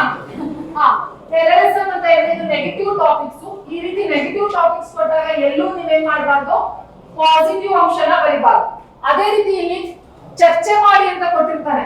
ಈಗ ಗೋಹತ್ಯೆ ನಿಷೇಧ ಮಾಡ್ಬೇಕೋ ಬೇಡ ಅಂತ ಈ ರೀತಿ ಕಾನ್ಸೆಪ್ಟ್ ಕೊಟ್ಟಾಗ ಆ ಕಡೆ ಎರಡೂ ಕಡೆ ಈಕ್ವಲ್ ಆಗಿ ನೀವು ಡಿಸ್ಕಷನ್ ಮಾಡ್ಬೇಕು. ಹೇಗೆ ಅಂತ ಹೇಳಿದ್ರೆ ನಾಳೆ ಎಲ್ಲ ಒಂದ್ ಕಡೆ ಕೊಟ್ಟಿರ್ತಾನೆ, ಇತ್ತೀಚಿನ ದಿನಗಳಲ್ಲಿ ಪುರುಷರ ಮೇಲೆ ಮಹಿಳೆಯರ ದೌರ್ಜನ್ಯ ಕುರಿತು ಬರೆಯಿರಿ ಅಂತ. ಸೊ ಆ ಪೇಪರ್ ವ್ಯಾಲ್ಯೂಯೇಷನ್ ಮಾಡ್ಬೇಕಾದ್ರೆ ನಮಗೆ ಗೊತ್ತಾಗುತ್ತೆ ಇದು ಪಕ್ಕ ಹುಡುಗಿನೇ ಬರ್ತಿದ್ದು ಇಲ್ಲ ಇದು ಹುಡುಗನೇ ಬರ್ತಿದ್ದು ಅಂತ. ಸೊ ಆ ರೀತಿ ಬರೆಯೋ ಹಾಗಿಲ್ಲ. ಯಾಕೆಂದ್ರೆ ನೀವು ಎಸ್ಸೆ ಬರಿಬೇಕಾದ್ರೆ ನೀವು ಒಬ್ಬ ಆಫೀಸರ್ ಆಗಿ ಹೇಗೆ ಹ್ಯಾಂಡಲ್ ಮಾಡ್ತೀರಾ ಆ ರೀತಿಯಲ್ಲಿ ನಿಮ್ಮ ಎಸ್ಸೆ ಇರಬೇಕು, ಗೊತ್ತಾಯ್ತಲ್ಲ. ಸೊ ಅಲ್ಲಿ ಹೇಗಿರ್ಬೇಕಂದ್ರೆ ನೀವು ಹುಡುಗ ಬರ್ತಿದ್ದ ಹುಡುಗಿ ಬರ್ತಿದ್ದ ಅನ್ನೋದು ಗೊತ್ತಾಗಬಾರ್ದು. ಇಬ್ಬರಿಗೂ ಈಕ್ವಲ್ ಇಂಪಾರ್ಟೆನ್ಸ್ ಅಲ್ಲಿ ನೀವು ಚರ್ಚೆ ಮಾಡ್ಬೇಕು ಈ ರೀತಿ ಡಿಸ್ಕಷನ್ ಟಾಪಿಕ್ ಅಲ್ಲಿ. ಇಲ್ಲಿ ನಿಮ್ಮ ಡಿಫೆನ್ಸಿವ್ ನಿಮ್ಗೆ ಯಾವ್ದ್ರ ಬಗ್ಗೆ ಜಾಸ್ತಿ ಕೊಟ್ಟಿರ್ತಾರೆ. ನಾನು ಹೇಳಿದ್ದು ಎಕ್ಸಾಂಪಲ್ ಈ ರೀತಿಯಲ್ಲಿ ಕೊಟ್ಟಿರ್ತಾರೆ. ಈಗ ಒಂದು ಪಾಸಿಟಿವ್ ಟಾಪಿಕ್ಸ್ ಅಂದ್ರೆ ನೀವು ಯಾವುದೇ ಕಾರಣಕ್ಕೂ ಅಲ್ಲಿ ನೆಗೆಟಿವ್ ಆಗಿ ಅದ್ರ ಬಗ್ಗೆ ಡಿಸ್ಕಷನ್ ಮಾಡಿರ್ಬಾರ್ದು ಅಂತ. ಸೊ ಹಾಗೆ ಸಬ್ಜೆಕ್ಟ್ ಡಿಸ್ಕಷನ್ ಅಂತ ಹೇಳಿದ್ರೆ ಈಗ ಫಾರ್ ಎಕ್ಸಾಂಪಲ್ ಇದೊಂದು ಟಾಪಿಕ್ ತಗೊಂಡ್ರೆ ಯಾವ ಯಾವ ವಿಷಯಗಳನ್ನ ಇಲ್ಲಿ ಡಿಸ್ಕಷನ್ ಮಾಡಬಹುದು, ಎಷ್ಟು ವಿಷಯಗಳನ್ನ ಡಿಸ್ಕಷನ್. ಯಾಕಂದ್ರೆ ಒಂದೇ ವಿಷಯನ ಡಿಸ್ಕಷನ್ ಮಾಡೋ ಹಾಗಿಲ್ಲ. ಏನ್ ಮಾಡ್ಬೇಕಾಗುತ್ತೆ, ತುಂಬಾ ವಿಷಯಗಳು ಡಿಸ್ಕಷನ್ ಮಾಡ್ಬೇಕು. ನಿಮ್ಗೆ PSI ಗೆ ಆಗಲೇ ಹೇಳಿದ್ಮೇಲೆ ಒಂದು 4.5 ಪೇಜ್ ತನಕ ಡಿಸ್ಕಷನ್ ಮಾಡ್ಬೇಕು. ಸೊ 4 ಅಂತ ಹೇಳಿದ್ರೆ ಯಾವ್ಯಾವ ವಿಷಯಗಳು ಒಂದೊಂದು ಟಾಪಿಕ್ ಒಂದೊಂದ್ ತರ ಇರುತ್ತೆ. ಈಗ ಫಾರ್ ಎಕ್ಸಾಂಪಲ್ ವುಮೆನ್ ಎಂಪವರ್ಮೆಂಟ್ ಅಂತ ಹೇಳಿದಾಗ ಸಬ್ಜೆಕ್ಟ್ ಅಲ್ಲಿ ಫಸ್ಟ್ ಆಫ್ ಆಲ್ ಏನ್ ಡಿಸ್ಕಷನ್ ಮಾಡಬಹುದು ಅಂತ ಹೇಳಿದ್ರೆ ನಿಮ್ಮ ಏನ್ಷಿಯಂಟ್, ಮಿಡಿವಲ್ ಮತ್ತೆ ಮಾಡರ್ನ್ ಈ 3 ಪೀರಿಯಡ್ ಅಲ್ಲಿ ವುಮೆನ್ಸ್ ಸಿಚುವೇಶನ್ ಅಥವಾ ಸ್ಟೇಟಸ್ ಯಾವ ರೀತಿ ಇತ್ತು ಅನ್ನೋದನ್ನ ಒಂದು ಸುಮಾರು 10 ಲೈನ್ ಅವರಿಗೆ PS ಅವರಿಗೆ ಹೇಳ್ಬೇಕು, ಒಂದು 10 ಸೆಂಟೆನ್ಸ್ ಆಗೋ ರೀತಿಯಲ್ಲಿ ನೀವು ಬರಿಬೇಕಾಗುತ್ತೆ. 3 ಏನ್ಷಿಯಂಟ್, ಮಿಡಿವಲ್, ಮಾಡರ್ನ್ ಅಲ್ಲಿ ಯಾವ ರೀತಿ ಸ್ಟೇಟಸ್ ಇತ್ತು ಅನ್ನೋದು ನಿಮ್ಗೆ ಗೊತ್ತಿದೆ.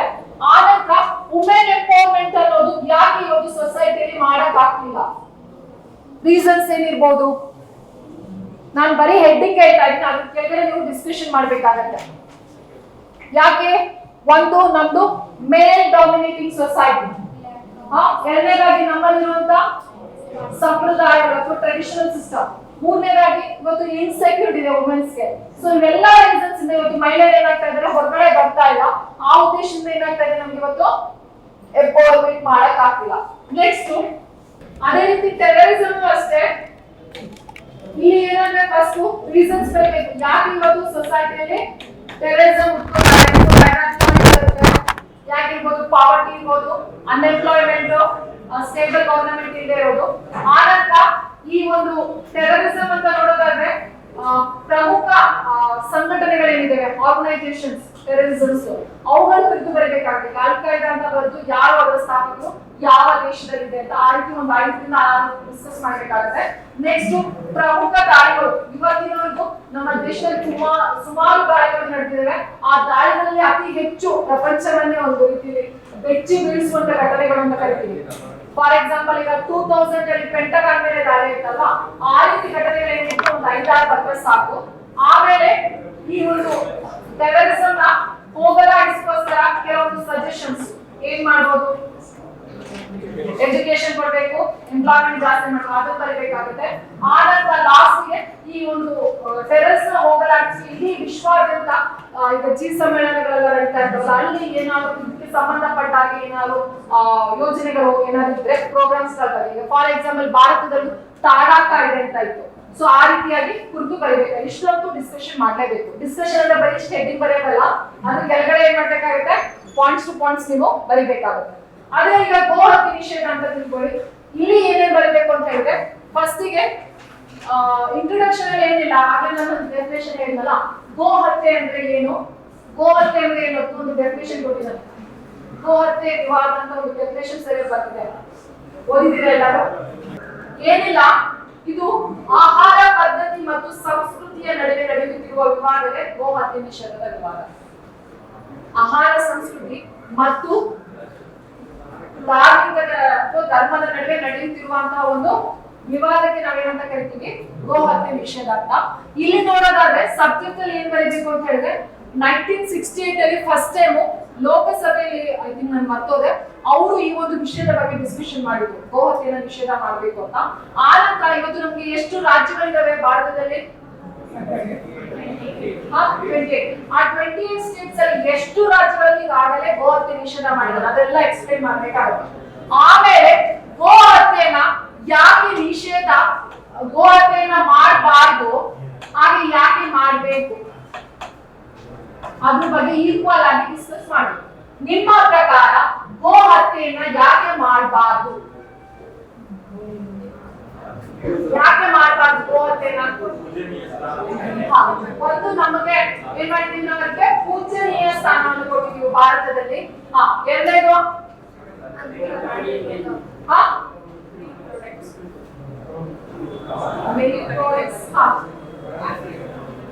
ಏನು, ಗೋ ಹತ್ಯೆಯನ್ನ ಮಾಡಬಾರ್ದು. ಇಲ್ಲಿ ಬಿಜೆಪಿ ಕಾಂಗ್ರೆಸ್ ಅಂತ ಮಾತಾಡಬಾರ್ದು, ಆಫೀಸರ್ ಆಗಿ ಎರಡು ಡಿಸ್ಕಸ್ ಮಾಡ್ಬೇಕಾಗುತ್ತೆ. ಸೊ ಗೋ ಹತ್ಯೆಯನ್ನ ಯಾಕೆ ಮಾಡಬಾರ್ದು ಅಂತ ಒಂದು ಪೂಜನೀಯ ಸ್ಥಾನಮಾನ ಕೊಟ್ಟಿದ್ದೀವಿ. ಎರಡನೇದಾಗಿ ನಮ್ಮ ಸಂವಿಧಾನದಲ್ಲಿ ಅಥವಾ ಕಾನ್ಸ್ಟಿಟ್ಯೂಷನ್ ಅಲ್ಲೇ ಹೇಳಿದ್ದಾರೆ, ಯಾವುದು ಡೈರೆಕ್ಟಿವ್ ಪ್ರಿನ್ಸಿಪಲ್ಸ್ ಅಲ್ಲಿ ಪ್ರಾಣಿಗಳಿಗೂ ಸಹ ಏನಿದೆ, ಬದುಕುವಂತ ಒಂದು ಇದಿದೆ. ಸೊ ಆ ಒಂದು ಉದ್ದೇಶದಿಂದ ನೋಡೋದಾದ್ರೆ ಗೋ ಹತ್ಯೆಯನ್ನ ಮಾಡಬಾರ್ದು.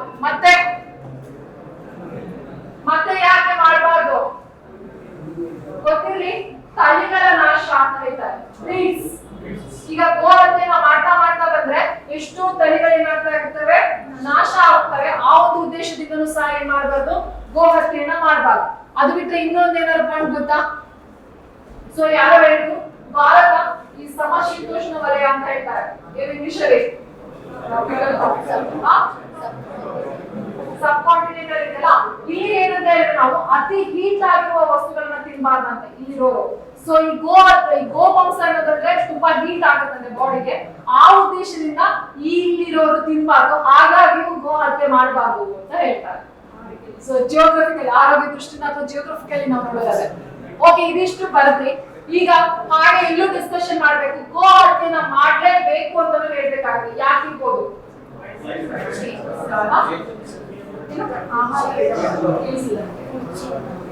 ಒಂದು ಇದು ಫುಡ್ ಚೈನ್ ಇಲ್ಲಿ ಬರುತ್ತೆ, ಇಂಬ್ಯಾಲೆನ್ಸ್ ಆಗುತ್ತೆ. ಸೊ ಇಲ್ಲಿ ಇನ್ನೊಂದು ಬರುತ್ತೆ, ಗೋ ಹತ್ಯೆನ ಜಾಸ್ತಿ ನಾಶ ಆಗ್ತಾ ಹೋದಂಗು ಫುಡ್ ಚೈನ್ ಅಥವಾ ಎನ್ವೈರನ್ಮೆಂಟ್ ಚೈನ್ ಅಂತ ಹೇಳ್ತೀವಿ, ಪರಿಸರ ಸರಪಳಿ ಅಂತ, ಅಲ್ಲಿ ಸಹ ಇಂಬ್ಯಾಲೆನ್ಸ್ ಆಗುತ್ತೆ. ಅದು ಒಂದು ಪಾಯಿಂಟ್ ಬರುತ್ತೆ. ಓಕೆ, ಯಾಕೆ ಗೋ ಹತ್ಯೆನ ಮಾಡ್ಬೇಕು? ಗೊತ್ತಿರಲಿ, ಅತಿ ಹೆಚ್ಚು ಗೋಮಾಂಸವನ್ನ ಎಕ್ಸ್ಪೋರ್ಟ್ ಮಾಡೋದ್ರಲ್ಲಿ ಭಾರತ ಎಷ್ಟನೇ ದೇಶ? 2ನೇ ದೇಶ. ಒಂದು. ಎರಡನೇದಾಗಿ ನಿಮಗೆ ಗೊತ್ತಿರಲಿ, ನಮ್ಮ ಲೆದರ್ಸ್ ಬ್ಯಾಗ್ಸ್ ನೆಲ್ಲ ಯಾವ್ದಿಂದ ಮಾಡ್ತಾ ಇದ್ರು? ಗೋ ಚರ್ಮದಿಂದ. ಅದಕ್ಕಿಂತ ಮುಖ್ಯವಾಗಿ ಪ್ರೋಟೀನ್ ಮಿಲ್ಕ್, ಅದು ಪ್ರೋಟೀನ್ ಪೌಡರ್ ಕೊಡ್ತಿರಲ್ಲ, ಆ ಪ್ರೋಟೀನ್ ಪೌಡರ್ಸ್ ಎಲ್ಲ ಆಲ್ಮೋಸ್ಟ್ ಗೋಮಾಂಸದಿಂದನೇ ಮಾಡೋದು. ಅದನ್ನ ಬಿಟ್ರೆ ನಿಮಗೆ ಇನ್ನೊಂದು ವಿಷಯ ಏನಂತ ಹೇಳಿದ್ರೆ, ನಮ್ಮಲ್ಲಿ ಝೂಗಳಿದಾವಲ್ಲ, ಝೂ ಅಲ್ಲಿ ಇರುವಂತ ನಾನ್ ವೆಜಿಟೇರಿಯನ್ ಪ್ರಾಣಿಗಳು ಇದ್ದಾವೆ ಗೊತ್ತಾ? ವೆಜ್ ತಿನ್ನಲ್ಲ, ಬರೀ ನಾನ್ ವೆಜಿಟೇರಿಯನ್ ಪ್ರಾಣಿಗಳು. ಅವುಗಳಿಗೆ ಇಷ್ಟು ದಿನ ಬರೀ ಗೋಮಾಂಸವನ್ನೇ ಕೊಡ್ತಾ ಇದ್ರು. ಈಗ ನಾವು ಗೋ ಹತ್ಯೆನ ಮಾಡಬಾರ್ದು ಅಂತ ಹೇಳಿದಾಗ ಅವುಗಳಿಗೆ ಆಹಾರ ಬೇಕಲ್ಲ, ಫುಡ್. ಸೊ ಅವಾಗ ಏನಾಗುತ್ತೆ, ಚಿಕನ್ ಮಟನ್ ಕೊಡ್ಬೇಕಾಗುತ್ತೆ. ಆಟೋಮೆಟಿಕಲಿ ಬೇರೆ ಮಾಂಸಗಳ ಬೆಲೆ ಏನಾಗುತ್ತೆ, ಹೆಚ್ಚಳ ಆಗುತ್ತೆ. ಆ ಉದ್ದೇಶಕ್ಕಾದ್ರೂ ಗೋ ಹತ್ಯೆನ ಮಾಡಿ ಅಂತ ಹೇಳ್ತಾ ಇದ್ರು. ಆನಂತರ ಇನ್ನೂ ಒಂದು ಪಾಯಿಂಟ್ ಹೇಳೋದಾದ್ರೆ, ಈಗ ರೈತರು ಏನ್ ಮಾಡ್ತಾ ಇದ್ರು ಇಷ್ಟು ದಿನ, ದೊಡ್ಡ ದನಗಳು ಅಂತ ಹೇಳ್ತಾರೆ, ಅಂದ್ರೆ ಏನಕ್ಕೂ ಯೂಸ್ ಆಗ್ತಿರುವಂತ ದನಗಳನ್ನ ಮಾರ್ಬಿಟ್ಟು ಗೋ ಹತ್ಯೆಗೆ ಮಾಡಕ್ ಕೊಟ್ಬಿಟ್ಟು ಅವ್ರು ಬಂದಂತ ದುಡ್ಡಲ್ಲಿ ಬೇರೆ ದನಗಳನ್ನ ತಗೊಂಡು ಅಗ್ರಿಕಲ್ಚರ್ ಯೂಸ್ ಮಾಡ್ತಾ ಇದ್ರು. ಬಟ್ ಈಗ ಗೋ ಹತ್ಯೆನ ಮಾಡಬಾರ್ದು ಅಂದ ತಕ್ಷಣ ಏನಾಗುತ್ತೆ, ಅವ್ರಿಗೂ ಸಹ ಏನಾಗುತ್ತೆ, ಬರ್ಡನ್ ಆಗುತ್ತೆ, ಎಕನಾಮಿಕಲಿ ಸಹ ಅವ್ರಿಗೂ ಪ್ರಾಬ್ಲಮ್ ಆಗುತ್ತೆ. ಇದಿಷ್ಟು ಏನಾಗುತ್ತೆ, ಬೋತ್ ನೀವು ಇಂಟ್ರೊಡಕ್ಷನ್ ಡಿಸ್ಕಷನ್ ಈ ರೀತಿ ಮಾಡ್ಬೇಕು. ಎಕ್ಸಾಂಪಲ್ ನಾನು ತೋರಿಸಿರೋದು ಅದಾಯ್ತಾ?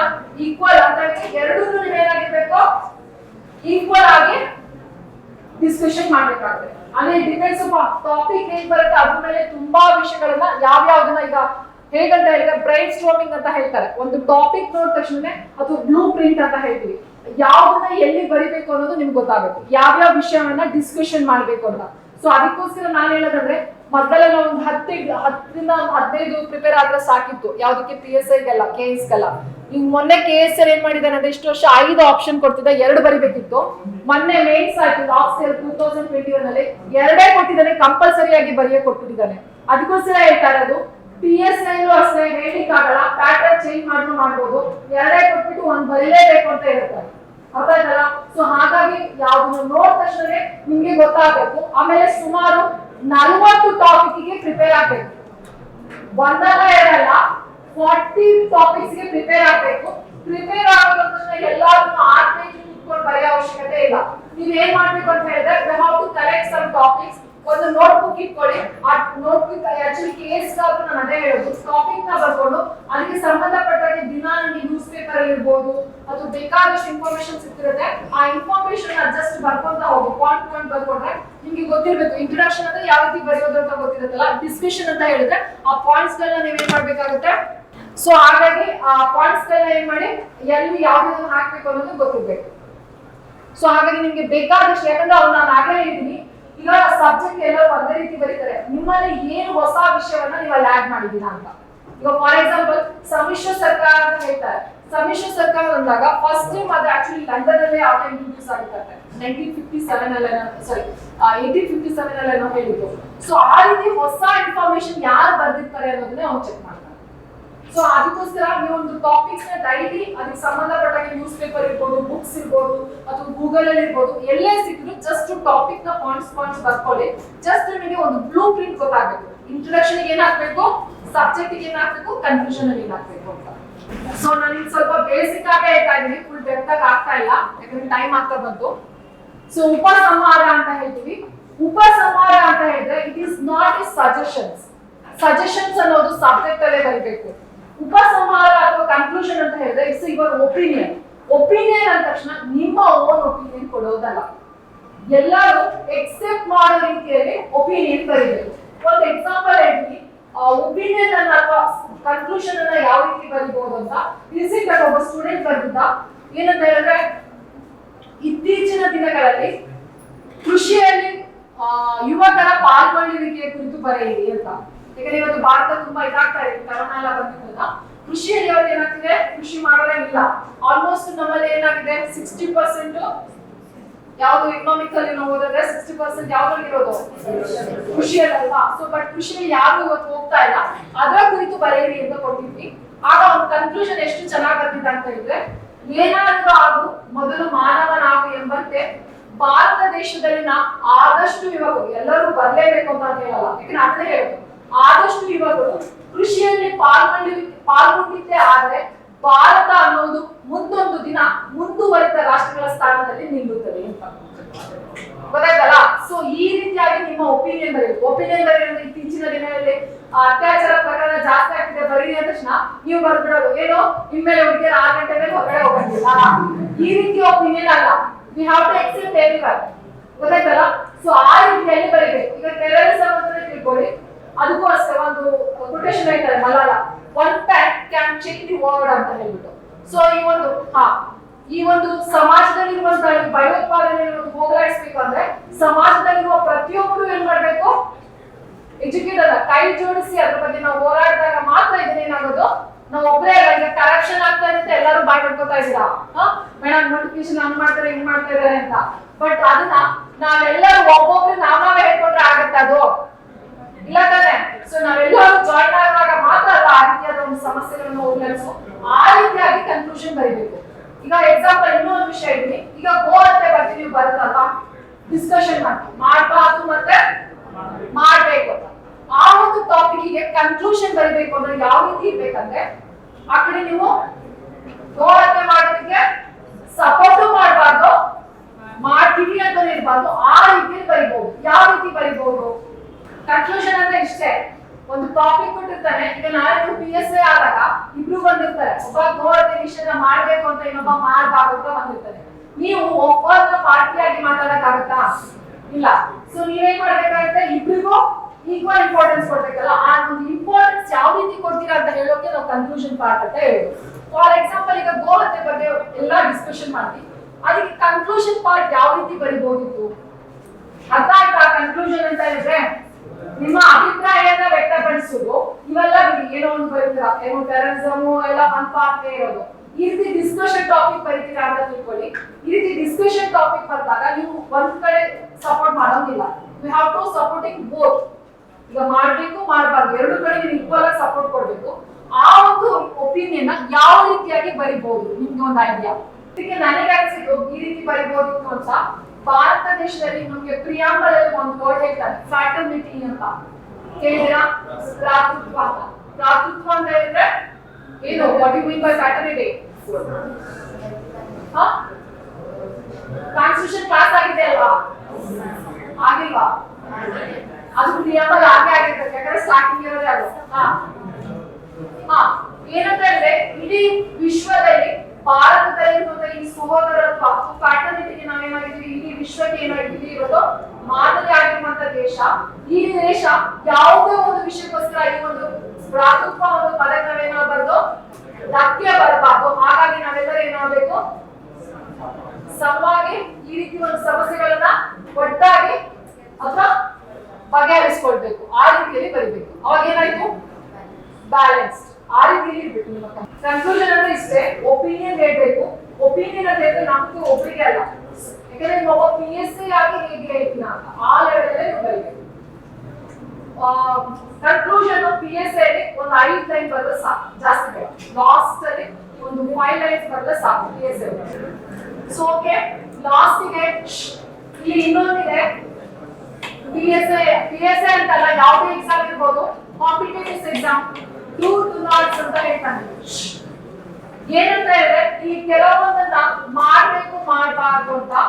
ಫಾರ್ ಎಕ್ಸಾಂಪಲ್ ಇಡೀ ಎಸ್ಸೆ ಇಂಗ್ಲಿಷ್ ಎಸ್ಸೆ ಬರೀತಾ ಇದ್ದೀರಂದ್ರೆ ಯಾವುದೇ ಕಾರಣಕ್ಕೂ ಐ ಅಂತ ಪದನ ಯೂಸ್ ಮಾಡೋದಿಲ್ಲ. ಕನ್ನಡದಲ್ಲಿ ಬರೆಯೋದಂದ್ರೆ ನಾವು ಅನ್ನೋ ಪದವನ್ನ ಯೂಸ್ ಮಾಡೋ ಹಾಗಿಲ್ಲ. ಇಂಗ್ಲಿಷ್ ಅಲ್ಲಿ ಬರೆಯೋರು ಐ ಅನ್ನೋ ವರ್ಡ್ ಯೂಸ್ ಮಾಡೋದಿಲ್ಲ. ಕನ್ನಡದಲ್ಲಿ ಬರೆಯೋರು ನಾನು ಅನ್ನೋ ಒಂದು ಪದವನ್ನ ಇಡೀ ಎಸ್ ಎಲ್ಲಿ ಎಲ್ಲೂ ಯೂಸ್ ಮಾಡೋದಿಲ್ಲ. ಟ್ರಾನ್ಸ್ಲೇಷನ್ ಮೆಸೇಜ್ ಅಲ್ಲಿ ಮಾಡ್ಕೋಬಹುದು, ಬಟ್ ಎಸ್ ಎಲ್ಲಿ ಎಲ್ಲೂ ಬಳಸುವಾಗಿಲ್ಲ. ಅದರ ಬದಲು ಇಲ್ಲಿ ವಿ ಅನ್ನೋದನ್ನ ಯೂಸ್ ಮಾಡ್ಬೇಕು. ಹಾಗೆ ಇಲ್ಲಿ ನಾವು ಅಂತ ಬರಿಬೇಕು. ಯಾಕಂದ್ರೆ ಆಗ್ಲೇ ಹೇಳಿದೀನಿ, ಎಸ್ ಎ ಬರಿಬೇಕಾದ್ರೆ ನೀವು ಒಬ್ಬ ಆಫೀಸರ್ ಆಗಿ ಒಂದು ಹೇಗೆ ಹ್ಯಾಂಡಲ್ ಮಾಡ್ತೀರಾ ಅನ್ನೋದನ್ನ ಅಷ್ಟೇ ಅವನು ನೋಡ್ತಾನೆ.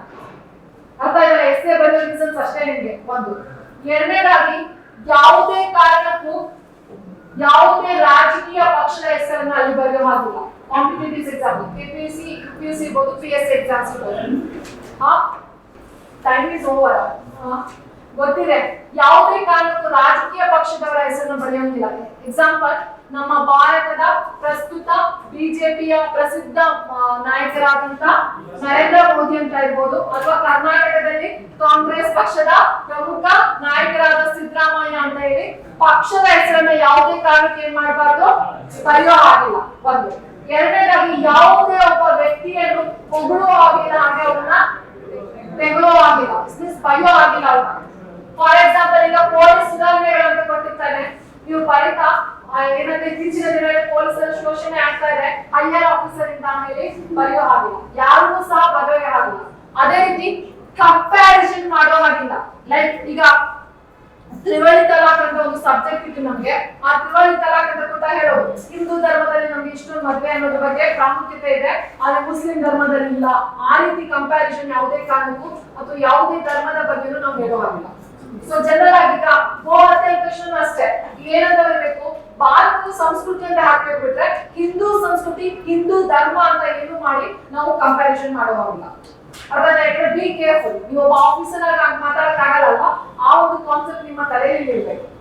ಒಂದು ಇಲ್ಲಿ ಏನಪ್ಪಾ ಅಂತ ಹೇಳಿದ್ರೆ, ಕೆಲವರಿಗೆ ಡೌಟ್ಸ್ ಇದೆ, ಈ ಅಂಡರ್ಲೈನ್ ಈ ರೀತಿ ಮಾರ್ಕ್ಸ್ ಅಥವಾ ಈ ರೀತಿ ಹಾಕೋದು ಬೇಕೋ ಬೇಡವಾ ಅಂತ, ಹೌದಲ್ವಾ? ಸೊ ನನಗೆ ಗೊತ್ತಿರಂಗೆ KSPE ಅಥವಾ ವೆಬ್ಸೈಟ್ ಅಲ್ಲಿ ಎಲ್ಲೂ ಮೆನ್ಷನ್ ಮಾಡಿಲ್ಲ ಏನು ಹಾಕ್ಬೇಕು ಹಾಕ್ಬಾರ್ದು, ಅಂಡರ್ಲೈನ್ ಮಾಡಬೇಡಿ ಅಂತ. ಸೊ ನಾವು ಅಡ್ಮಿನಿಸ್ಟ್ರೇಷನ್ ಡಿಪಾರ್ಟ್ಮೆಂಟ್ ಗೆ ಹೋಗ್ತಾ ಇರೋದು, ಎಸ್ಪೆಷಲಿ ಗೌರ್ಮೆಂಟ್ ಜಾಬ್ಸ್ ಗೆ. ಈ ಅಡ್ಮಿನಿಸ್ಟ್ರೇಷನ್ ಡಿಪಾರ್ಟ್ಮೆಂಟ್ ಅಂದ್ರೆ ಹಂಗೆ, ಹಂಗೂ ಇರಬಾರ್ದು ನಾವು, ಹಿಂಗೂ ಇರಬಾರ್ದು, ಅಂದ್ರೆ 50-50 ಲೆವೆಲ್ ಅಲ್ಲಿ ಇದ್ರೆ ಅಷ್ಟೇ ನಾವು ಬದುಕಕ್ ಆಗೋದು. ಇಲ್ಲೂ ಅಷ್ಟೇ ಅಂಡರ್ಲೈನ್ ಮಾಡಿ ನಮ್ಮ ಹುಡುಗರು ಹಿಂಗೆಲ್ಲ ಮಾಡ್ತಾರೆ, ದಯವಿಟ್ಟು ಆ ರೀತಿ ಮಾಡ್ಬಿಡಿ, ಲೈಟ್ ಆಗಿ ಬೇಕಾದ್ರೆ ಕೊಡಿ. ಅದೇ ರೀತಿ ಈ ರೀತಿ ಒನ್ ಅಥವಾ ಅನ್ನೋದನ್ನ ಚಿಕ್ಕದಾಗಿ ತುಂಬಾ ಶಾರ್ಟ್ ಆಗಿ ಕೊಡಿ, ಕಾಣಿಸ್ತಾ ಇರೋ ರೀತಿಲಿ. So fine, no problem. ನಾವೇನ್ ಮಾಡ್ತೀವಿ, ಫುಲ್ ಅವ್ರಿಗೆ ಎದ್ದು ಕಾಣೋದಿಲ್ಲ, ಇಲ್ಲಿ ಕೊಟ್ಟಾಗೂ ಇರಬಾರ್ದು, ಆ ರೀತಿಯಲ್ಲಿ ಮಾಡಿ. ಓಕೆ, ಪೆನ್ ಅನ್ನೋದು ಅಷ್ಟೇ, ಒಂದೇ ಪೆನ್ನ ಅಪ್ ಟು ಲಾಸ್ಟ್ ನಿಮ್ಮ ಎಲ್ಲಾ ಎಕ್ಸಾಮ್ಸ್ ಬರೆಯೋದಕ್ಕೆ ಒಂದೇ ಪೆನ್ನ ಯೂಸ್ ಮಾಡಬೇಕು. ಯಾವುದೇ ಕಾರಣಕ್ಕೂ ಪೆನ್ಸಿಲ್ಸ್ ಎಲ್ಲ ಯೂಸ್ ಮಾಡೋ ಹಾಗಿಲ್ಲ. ಅರ್ಥ ಆಯ್ತಲ್ಲ? ಮತ್ತೆ ರೆಡ್ಡಿಂಗ್ ಅಂತೂ ಯೂಸ್ ಮಾಡೋ ಹಾಗಿಲ್ಲ. ಇನ್ ಕೇಸ್ ನಿಮ್ಮ ಪೆನ್ ಏನಾದ್ರು ಹಾಳಾಯ್ತು ಅಂತ ಹೇಳಿದ್ರು ನಿಮ್ಮ ರಿಲೇಟಿವ್ಸ್ ಇರ್ತಾರಲ್ಲ ಅವ್ರ ಹತ್ರ ಸೈನ್ ಮಾಡಿಸ್ಕೊಂಡು ನೀವು ಯೂಸ್ ಮಾಡ್ಬೇಕಾಗುತ್ತೆ. ಓಕೆ, ಆಮೇಲೆ ಇನ್ನೊಂದಿದೆ ಮೇಡಮ್, ಈ ಎಸ್ಸೆ ಬರಿಬೇಕೆ ಏನಂತ ಹೇಳಿದ್ರೆ ಗ್ರಾಫ್ಸ್ ಎಲ್ಲ ಬರಿಬಹುದಾ, ಮ್ಯಾಪ್ಸ್ ಬರಿಬಹುದಾ ಅಂತ. ಖಂಡಿತವಾಗಿ ಬರಿಬಹುದು. ಹಾಗಂತ ಇಡೀ ಪೇಜ್ ತುಂಬಾ ಬರೀ ಗ್ರಾಫೇ ಬರೆಯೋದಲ್ಲ, ಅದನ್ನು ಮಾಡ್ತಾರೆ. ಏನ್ ಹೇಳೋದು ಕಷ್ಟ, ನಾವು ಯಾವ್ದೋ ಬೇರೆ ತರ ಹೇಳ್ತೀವಿ, ನೀವು ಮೊದ್ಲೇ ಅರ್ಧ ಬರ್ತಾ ಇರ್ತೀರಾ ಕ್ಲಾಸ್ ಅಲ್ಲಿ. ಸೊ ಅದನ್ನ ಉಲ್ಟಾ ತಿಳ್ಕೊಬೇಕು, ಅದೇ ಸಮಸ್ಯೆ ಆಗಿರೋದು. ಒಂದು ಎಕ್ಸಾಂಪಲ್ ತೋರಿಸ್ತೀನಿ. ಆಗ್ಲೇ ಹೇಳಿದೆ 6 ಪೇಜಸ್ ಕಂಪ್ಲೀಟ್ ಆಗಿ ಬರಿಬೇಕು ಅಂತ. ಇವರು 2019 ನಲ್ಲಿ PSI ಆಗಿದ್ದಾರೆ, UPSC ಸ್ಟೂಡೆಂಟ್ ಆಕ್ಚುಲಿ. ಅವ್ರು ಯಾವ ರೀತಿ ಬರ್ತಿದ್ದಾರೆ ಅಂತ ನೋಡಿ. ರಿವರ್ ವಾಟ್ ಲೇಟರ್ ಡಿಸ್ಪ್ಯೂಟ್ ಇನ್ ಕರ್ನಾಟಕ ಅಂತ ಹೇಗೆ 1 2 3 4 5 6 ಪೇಜಸ್ ಕಂಪ್ಲೀಟ್ ಆಗಿ ಬರೆದಿದ್ದಾರೆ. ಗೊತ್ತಾಗಲ್ಲ, ಅಷ್ಟು ನೀವು ಬರಿಬೇಕು. ಅವರು ಗ್ರಾಫ್ ನ ಯೂಸ್ ಮಾಡಿದ್ದಾರೆ, ಕಾಣಿಸ್ತಾ ಇದೆಯಾ? ಓಕೆ, ಸೊ ಇಲ್ಲಿ ಫಾರ್ ಎಕ್ಸಾಂಪಲ್ ಇಲ್ಲಿ ವಾಟರ್ ಡಿಸ್ಪ್ಯೂಟ್ಸ್ ಬಗ್ಗೆ ಕೊಟ್ಟಿರೋದು, ಅದು ಕರ್ನಾಟಕದಲ್ಲಿರುವ ವಾಟರ್ ಡಿಸ್ಪ್ಯೂಟ್ ಬಗ್ಗೆ ಅವರು ಯಾವ ರೀತಿ ಗ್ರಾಫ್ ಅನ್ನ ಯೂಸ್ ಮಾಡಿದ್ದಾರೆ ಅಂತ ನಾನು ತೋರಿಸ್ತಾ ಇರೋದು. ಫಸ್ಟ್ ಆಫ್ ಆಲ್ ಇಲ್ಲಿ ಒಂದು ಮ್ಯಾಪ್ ನ ಬರೆದಿದ್ದಾರೆ. ಆ ಮ್ಯಾಪ್ ಅಲ್ಲಿ ಕರ್ನಾಟಕದಲ್ಲಿರುವಂತಹ ವಾಟರ್ ಡಿಸ್ಪ್ಯೂಟ್ಸ್ ಯಾವ ಯಾವ್ದಿದೆ ನಮ್ಮಲ್ಲಿ ಪ್ರೆಸೆಂಟ್, ಮಹಾನದಿ, ಕಾವೇರಿ, ಕೃಷ್ಣ ಅಲ್ವಾ? ಸೊ ಅದನ್ನ ಸಿಂಪಲ್ ಆಗಿ ಒಂದು ಮ್ಯಾಪ್ ಬರೆದು ತೋರಿಸಿದ್ದಾರೆ. ಅದೇ ರೀತಿ ಕಾವೇರಿ ಬಗ್ಗೆ ಬರೀಬೇಕಾದ್ರೆ ಅವ್ರು ಏನ್ ಮಾಡಿದ್ದಾರೆ ಅಂತ ಹೇಳಿದ್ರೆ, ಒಂದು ಈ ರೀತಿಯಾಗಿ ಚಾರ್ಟ್ ಯೂಸ್ ಮಾಡಿ ಯಾವ ರೀತಿ TMC ನೀಡ್ಗಳು ಹೋಗ್ತಾ ಇದೆ ಅನ್ನೋದನ್ನ ಈ ರೀತಿ ಚಾರ್ಟ್ ತೋರಿಸಿದ್ದಾರೆ. ನೆಕ್ಸ್ಟ್ ಅಗೇನ್ ಮಹದಾಯಿ ಬಗ್ಗೆನೂ ಅಷ್ಟೇ, ಆ ಮಹದಾಯಿ ಅನ್ನೋ ಒಂದು ಪ್ರಾಬ್ಲಮ್ ನ ಜಸ್ಟ್ ಒಂದು ಏನಂತ ಹೇಳಿದ್ರೆ ಪಿಕ್ಚರೈಸೇಷನ್ ಮಾಡಿಬಿಟ್ಟು ತೋರಿಸಿದ್ದಾರೆ. ಅದೇ ರೀತಿ ಗೋವಾ ಎಕಾನಮಿಗೆ ಯಾವ ರೀತಿ ಯೂಸಸ್ ಆಗುತ್ತೆ ಅನ್ನೋದನ್ನ ಅವರು ಚಾರ್ಟ್ ಅಲ್ಲೇ ತೋರಿಸಿದ್ದಾರೆ. ಲಾಸ್ಟ್ ಫೈನಲ್ ಅಷ್ಟೇ ಇನ್ನೊಂದು ಮ್ಯಾಪ್ ಯೂಸ್ ಮಾಡಿದ್ದಾರೆ. ಯಾವ ರೀತಿ ವಾಟರ್ ಡಿಸ್ಟ್ರಿಬ್ಯೂಟ್ಸ್ ಇಂದ ಇಂಪ್ಯಾಕ್ಟ್ ಆಗುತ್ತೆ ಅನ್ನೋದನ್ನು ಜಸ್ಟ್ ಚಾರ್ಟ್ ಅಲ್ಲಿ ತೋರಿಸಿದ್ದಾರೆ. ಸೊ ನೀವು ಡಿಫ್ರೆಂಟ್ ಚಾರ್ಟ್ ನ ಮಾಡಬಹುದು. ಒಂದೇ ಚಾರ್ಟ್ ಎಲ್ಲಾದ್ರೂ ಚಾರ್ಟ್ ಮಾಡೋದಲ್ಲ, ಅತಿಯಾದ ಅಮೃತ ನಿಮಿಷ ಅಂತಾರಲ್ಲ. ಸೊ ಅದಕ್ಕೋಸ್ಕರ ಹೇಳೋದು ಚಾರ್ಟ್ಸ್ ನ ಯೂಸ್ ಮಾಡಿದ್ಮೇಲೆ ಇನ್ನೊಂದಿರುತ್ತೆ. ಈಗ ಒಂದ್ಸಗೆ ನೀವು ಇಂಪ್ಯಾಕ್ಟ್ ಅಂತ ಹೇಳಿದ್ದಾರೆ, ಅದನ್ನ ಒಂದ್ಸಗೆ ನೀವೇನ್ ಮಾಡಬಾರ್ದು, ಎಕ್ಸ್ಪ್ಲನೇಷನ್ ಮಾಡೋ ಅವಶ್ಯಕತೆ ಇಲ್ಲ. ಚಾರ್ಟ್ ಅಲ್ಲಿ ತೋರಿಸಿದ ಮೇಲೆ ಎಕ್ಸ್ಪ್ಲನೇಷನ್ ಮಾಡೋ ಅವಶ್ಯಕತೆ ಇಲ್ಲ. ಯಾಕಂದ್ರೆ ನಮ್ಗೆ ಬರೆಯೋಕೆ ಬೇಕಾದಷ್ಟು ಇನ್ಫಾರ್ಮೇಶನ್ ಇದೆ. ಮತ್ತೆ ಹ್ಯಾಂಡ್ ರೈಟಿಂಗ್ ತುಂಬಾ ಇಂಪಾರ್ಟೆಂಟ್. ನಿಮ್ಗೆ ಇನ್ನೊಂದು ಮೇನ್ ಆಗಿ ಎಸ್ಸೆ ಬರಿತಾ ಇರ್ತೀರಾ, ಲಾಸ್ಟಿಗೆ ಅಲ್ಲ ಬರೆಯೋ ಲಾಸ್ಟಿಗೆ ನಾವು ಈ ರೀತಿ ಬರೆಯೋದು. ನಿಮ್ಮ ಟ್ರಾನ್ಸ್ಲೇಷನ್ ಅಂತೂ URL ಈ ರೀತಿ ಬರಿತಾ ಇದ್ದೀರಾ ಆಲ್ಮೋಸ್ಟ್. ಅದು ಏನಿದ್ರು ನಿಮ್ಮ ವಾಟ್ಸ್ಆಪ್ ಲ್ಯಾಂಗ್ವೇಜ್ ಅಲ್ಲಿ ಇದೆ. ಅರ್ಥ ಆಯ್ತಾ? ವಾಕ್ಯ ಅರ್ಥ ಹೇಳಿದ್ರೆ ಗೊತ್ತಲ್ಲ, ಬರೆಯೋ ಲ್ಯಾಂಗ್ವೇಜ್ ಬೇರೆ, ಮಾತನಾಡುವ ಭಾಷೆ ಬೇರೆ. ಸೊ ರೈಟಿಂಗ್ ಸೆಂಟೆನ್ಸ್ ಇದೆಲ್ಲ ತುಂಬಾ ಇಂಪಾರ್ಟೆಂಟ್. ಪ್ರತಿಯೊಂದು ಸೆಂಟೆನ್ಸ್ 1 to 1 ಇಂಟರ್ಲಿಂಕ್ ಇರಬೇಕು. ಅರ್ಥ ಆಯ್ತಲ್ಲ? ಸಡನ್ ಆಗಿ ಎಲ್ಲಿಂದ ಹೋಗೋದಲ್ಲ, 1 by 1 ಏನ್ ಮಾಡ್ಬೇಕಾಗುತ್ತೆ, ಇಂಟರ್ಲಿಂಕಿಂಗ್ ಕೊಟ್ಕೊಂಡು ಬರೀಬೇಕಾಗುತ್ತೆ. ಸೊ ಆಲ್ಮೋಸ್ಟ್ ಕವರ್ ಮಾಡಿದೀವಿ. ಸ್ವಲ್ಪ ಲಿಟ್ಲ್ ಬಿಟ್ ಆಗಿ ಆಲ್ಮೋಸ್ಟ್ ನಾನು ಒಂದು 10 to 15% ನಿಮಗೆ ಹೇಳಿದ್ದೀನಿ ಎಕ್ಸ್ಪ್ಲನೇಷನ್ ಮಾಡಿ. ಇದ್ರಲ್ಲಿ ಏನಾದ್ರು ಡೌಟ್ಸ್ ಇದ್ರೆ ಕೇಳಬಹುದು ಎಷ್ಟೇ. ಅದು ನಾನು ಸ್ವಲ್ಪ ತುಂಬಾನೇ ಇರ್ತಿದ್ದೀನಿ. ಅಲ್ಲ ಇನ್ನೊಂದು ಕ್ವಶನ್ ಕೇಳಿದಾಗಲೇ, ಸಾರಿ ಮೇಡಮ್, PTK ಅಥವಾ ಇಂಟ್ರೊಡಕ್ಷನ್ ಅಂತ ಬರಿಬೇಕಾ, ಉಪಸಂಹಾರ ಅಂತ? ಇಂಟ್ರೊಡಕ್ಷನ್ ಅಂತ ಎಲ್ಲೂ ಸಹ ಬರೆಯೋ ಹಾಗಿಲ್ಲ. ಸೊ ಬರೆಯೋ ಹಾಗಿಲ್ಲ. ಜಸ್ಟ್ ಯಾಕಂದ್ರೆ ನಾವು ಸ್ಟಾರ್ಟ್ ಮಾಡಿದ್ರೆ ಗೊತ್ತಾಗತ್ತಲ್ಲ. ಸೊ ನೀವು ಯಾವುದೇ ಕಾರಣಕ್ಕೂ ಇಂಟ್ರೊಡಕ್ಷನ್ ಅಂತ ಬರೆಯೋ ಹಾಗಿಲ್ಲ. ಇಲ್ಲಿ ಏನಂತ ಹೇಳಿದ್ರೆ, ನೀವು ಸ್ಟಾರ್ಟ್ ಮಾಡಿದ್ರೆ ಫಸ್ಟಿಗೆ ಏನ್ ಮಾಡಿ, ನಾನು ಆಗಲೇ ಹೇಳಿದ್ನಲ್ಲ ಕೊಟೇಶನ್. ಸೊ ಅದಕ್ಕಿಂತ ಮುಖ್ಯವಾಗಿ ಏನಂತ ಹೇಳಿದ್ರೆ, PSI ಅನ್ಕೊಳ್ಳಿ, ಈ ರೀತಿ ಕಾಲ್ ಅವನು ಈ ರೀತಿ ಅವ್ರಿಗೆ ಒಂದು ಅಂಡರ್ಲೈನ್ ಹಾಕಿರ್ತಾನೆ. ಯಾವುದೇ ಕಾರಣಕ್ಕೂ ಇದು ಹೊರಗಡೆ ನಂಬರ್ಸ್ ಎಲ್ಲ ಬರೆಯೋದು ಆ ರೀತಿ ಮಾಡೋದಿಲ್ಲ. ಏನೇ ಬರೆದ್ರು ಕಾಲ ಒಳಗಡೆ ಬರಬೇಕು. ಒಂದು ಎರಡನೇದಾಗಿ ಈಗ 5 ಟಾಪಿಕ್ ಕೊಟ್ಟಿರ್ತಾರೆ ಅಂತ ತಿಳ್ಕೊಳ್ಳಿ. 5ನೇ ಟಾಪಿಕ್ ಈಗ ಫಾರ್ ಎಕ್ಸಾಂಪಲ್ 3ನೇ ಟಾಪಿಕ್ ವುಮೆನ್ ಎಂಪವರ್ಮೆಂಟ್ ಅಂತ ಇತ್ತು ಅನ್ಕೊಳ್ಳಿ. ನೀವು ಅದನ್ನೇ ಬರೀತಾ ಇದ್ದೀರಾ ಅಂತ ಹೇಳಿದ್ರೆ ನೀವೇನ್ ಮಾಡ್ಬೇಕಂತ ಹೇಳಿದ್ರೆ ಸೀರಿಯಲ್ ನಂಬರ್ ಕಂಪಲ್ಸರಿ ಹಾಕ್ಬೇಕು, ಇಲ್ಲ ಅಂದ್ರೆ ವ್ಯಾಲ್ಯೂಯೇಷನ್ ಮಾಡಲ್ಲ ಅಂತ ಹೇಳ್ತಾರೆ. ಅದಾಗ ಸೀರಿಯಲ್ ನಂಬರ್ ಹಾಕಿದ್ದು 3ನೇ ತಗೊಂಡಿದ್ದೀರಾ ಅಂದ್ರೆ ಈ ರೀತಿ ವುಮೆನ್ ಎಂಪವರ್ಮೆಂಟ್ ಅಂತ ಹೇಳಿ ಬರಿಬೇಕಾಗುತ್ತೆ. ಅರ್ಥ ಆಯ್ತಾ? ಆ ನಂತರ ನಿಮ್ಮ ಕೊಟೇಶನ್ಸ್ ನ ಹಾಕ್ಬೇಕು. ಕೊಟೇಶನ್ ಹಾಕಿದ್ದಕ್ಕೆ ಏನಾದ್ರು ನೇಮ್ಸ್ ಗೊತ್ತಿದೆ, ಈಗ ಮಹಾತ್ಮ ಗಾಂಧಿ ಅಂದ್ರೆ ಗಾಂಧಿ ಅಂತ ಬರೀರಿ, ಇಲ್ಲ ಅನಾಮಿಕಾ ಅಂತ, ಇಲ್ಲ ಗೊತ್ತಿಲ್ಲ ಅಂದ್ರೆ ಜಸ್ಟ್ ಕೊಟೇಶನ್ ಬಿಟ್ಟು ನೆಕ್ಸ್ಟ್ ಈ ಮೇಲಿನ ವಾಕ್ಯದಂತೆ ಅಂತ ಬರೀಬೇಕು. ಇಂಟ್ರೊಡಕ್ಷನ್ ಅಂತ ಎಲ್ಲೂ ಬರೆಯೋ ಹಾಗಿಲ್ಲ. ಬೇಕಾದ್ರೆ ಕನ್ಕ್ಲೂಷನ್ ಅಷ್ಟೇ ಮೆನ್ಷನ್ ಮಾಡ್ಬೋದು, ಅದರ್ವೈಸ್ ನಥಿಂಗ್. ಡೌಟ್ಸ್ ಏನಾದ್ರು ಇದ್ರೆ ಕೇಳ್ಕೊಳ್ಳಿ ಪ್ಲೀಸ್.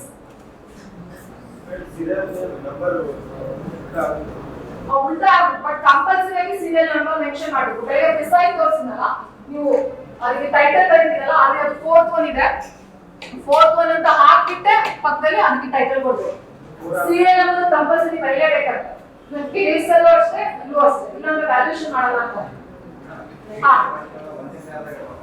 ಏನು PTK ಪ್ಯಾರಾಗ್ರಾಫ್ ಮಾಡಬಹುದು, ಆದ್ರೆ ಪಾಯಿಂಟ್ಸ್ ಮಾಡಿ ಬರೆಯೋದಿಲ್ಲ. PTK ಯಾವ್ದು ಪಾಯಿಂಟ್ ಚೂಸ್ ಮಾಡೋದಿಲ್ಲ, ಪ್ಯಾರಾಗ್ರಾಫ್ ಟು ಪ್ಯಾರಾಗ್ರಾಫ್ ಮಾಡ್ಕೊಂಡು ಬರೀಬಹುದು. ಒಂದ್ 3 ಪ್ಯಾರಾಗ್ರಾಫ್ ಮಾಡೋದ್ರಲ್ಲಿ ಕಂಟಿನ್ಯೂ ಆಗುತ್ತೆ. ಡಾಟಾಗಳಿರ್ತಾರೆ ಕೆಲವೊಂದು, ನಿಮ್ಗೆ ಎಕ್ಸಾಕ್ಟ್ ಆಗಿ ಗೊತ್ತಿದ್ರೆ ಅಷ್ಟೇ ಬರೀ, ಅದರ್ವೈಸ್ ಬರೆಯೋಕೆ ಹೋಗ್ಬೇಡಿ. ಆಮೇಲೆ ಕನ್ನಡದಲ್ಲಿ ಎಸ್ಸೆ ಬರೀತಾ ಇದ್ದೀರಾ ಅಂದ್ರೆ ಇಂಗ್ಲಿಷ್ ವರ್ಡ್ಸ್ ಗಳನ್ನ ಆದಷ್ಟು ಯೂಸ್ ಮಾಡಬೇಡಿ.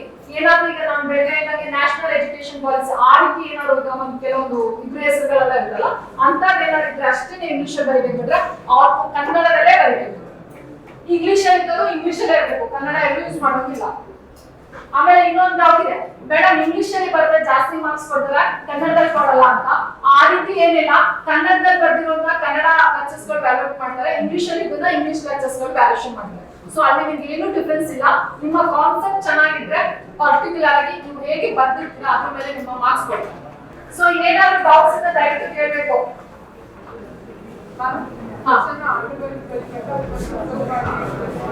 ಆರ್ಗ್ಯುಮೆಂಟ್ಸ್ ಅಂತ ಯಾವ ತರ ಅಂದ್ರೆ ಇಲ್ಲಿ ಹಾಗೆ ಇರೋದಲ್ಲ, ಇರೋದೇ ಎಸ್ಸೆ ಟ್ರಾನ್ಸ್ಲೇಷನ್ ಆಮೇಲೆ ಇನ್ನೊಂದಿದೆ, ಇಲ್ಲ ಬೇರೆ ಏನು ಮೇಡಮ್ ಫಸ್ಟಿಗೆ ಎಸ್ಸೆನೇ ಬರೀಬೇಕಾ, ಪ್ರಿಸೈಸ್ ಬರ್ಕೋಬಹುದಾ ಅಥವಾ ಟ್ರಾನ್ಸ್ಲೇಷನ್ ಬರ್ಕೋಬಹುದಾ ಅಂತ ಬರೀಬಹುದು, ತೊಂದರೆ ಏನಿಲ್ಲ.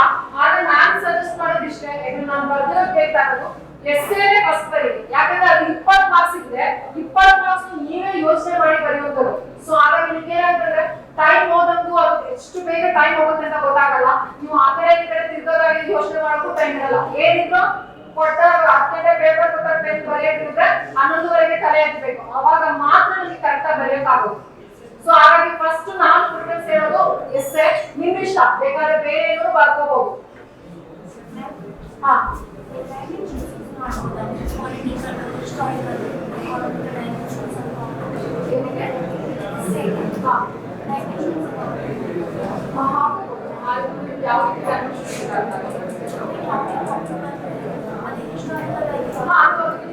ಕೆಲವೊಂದು ಟಾಪಿಕ್ಸ್ ಬರುತ್ತೆ, ಪೊಲಿಟಿಕಲ್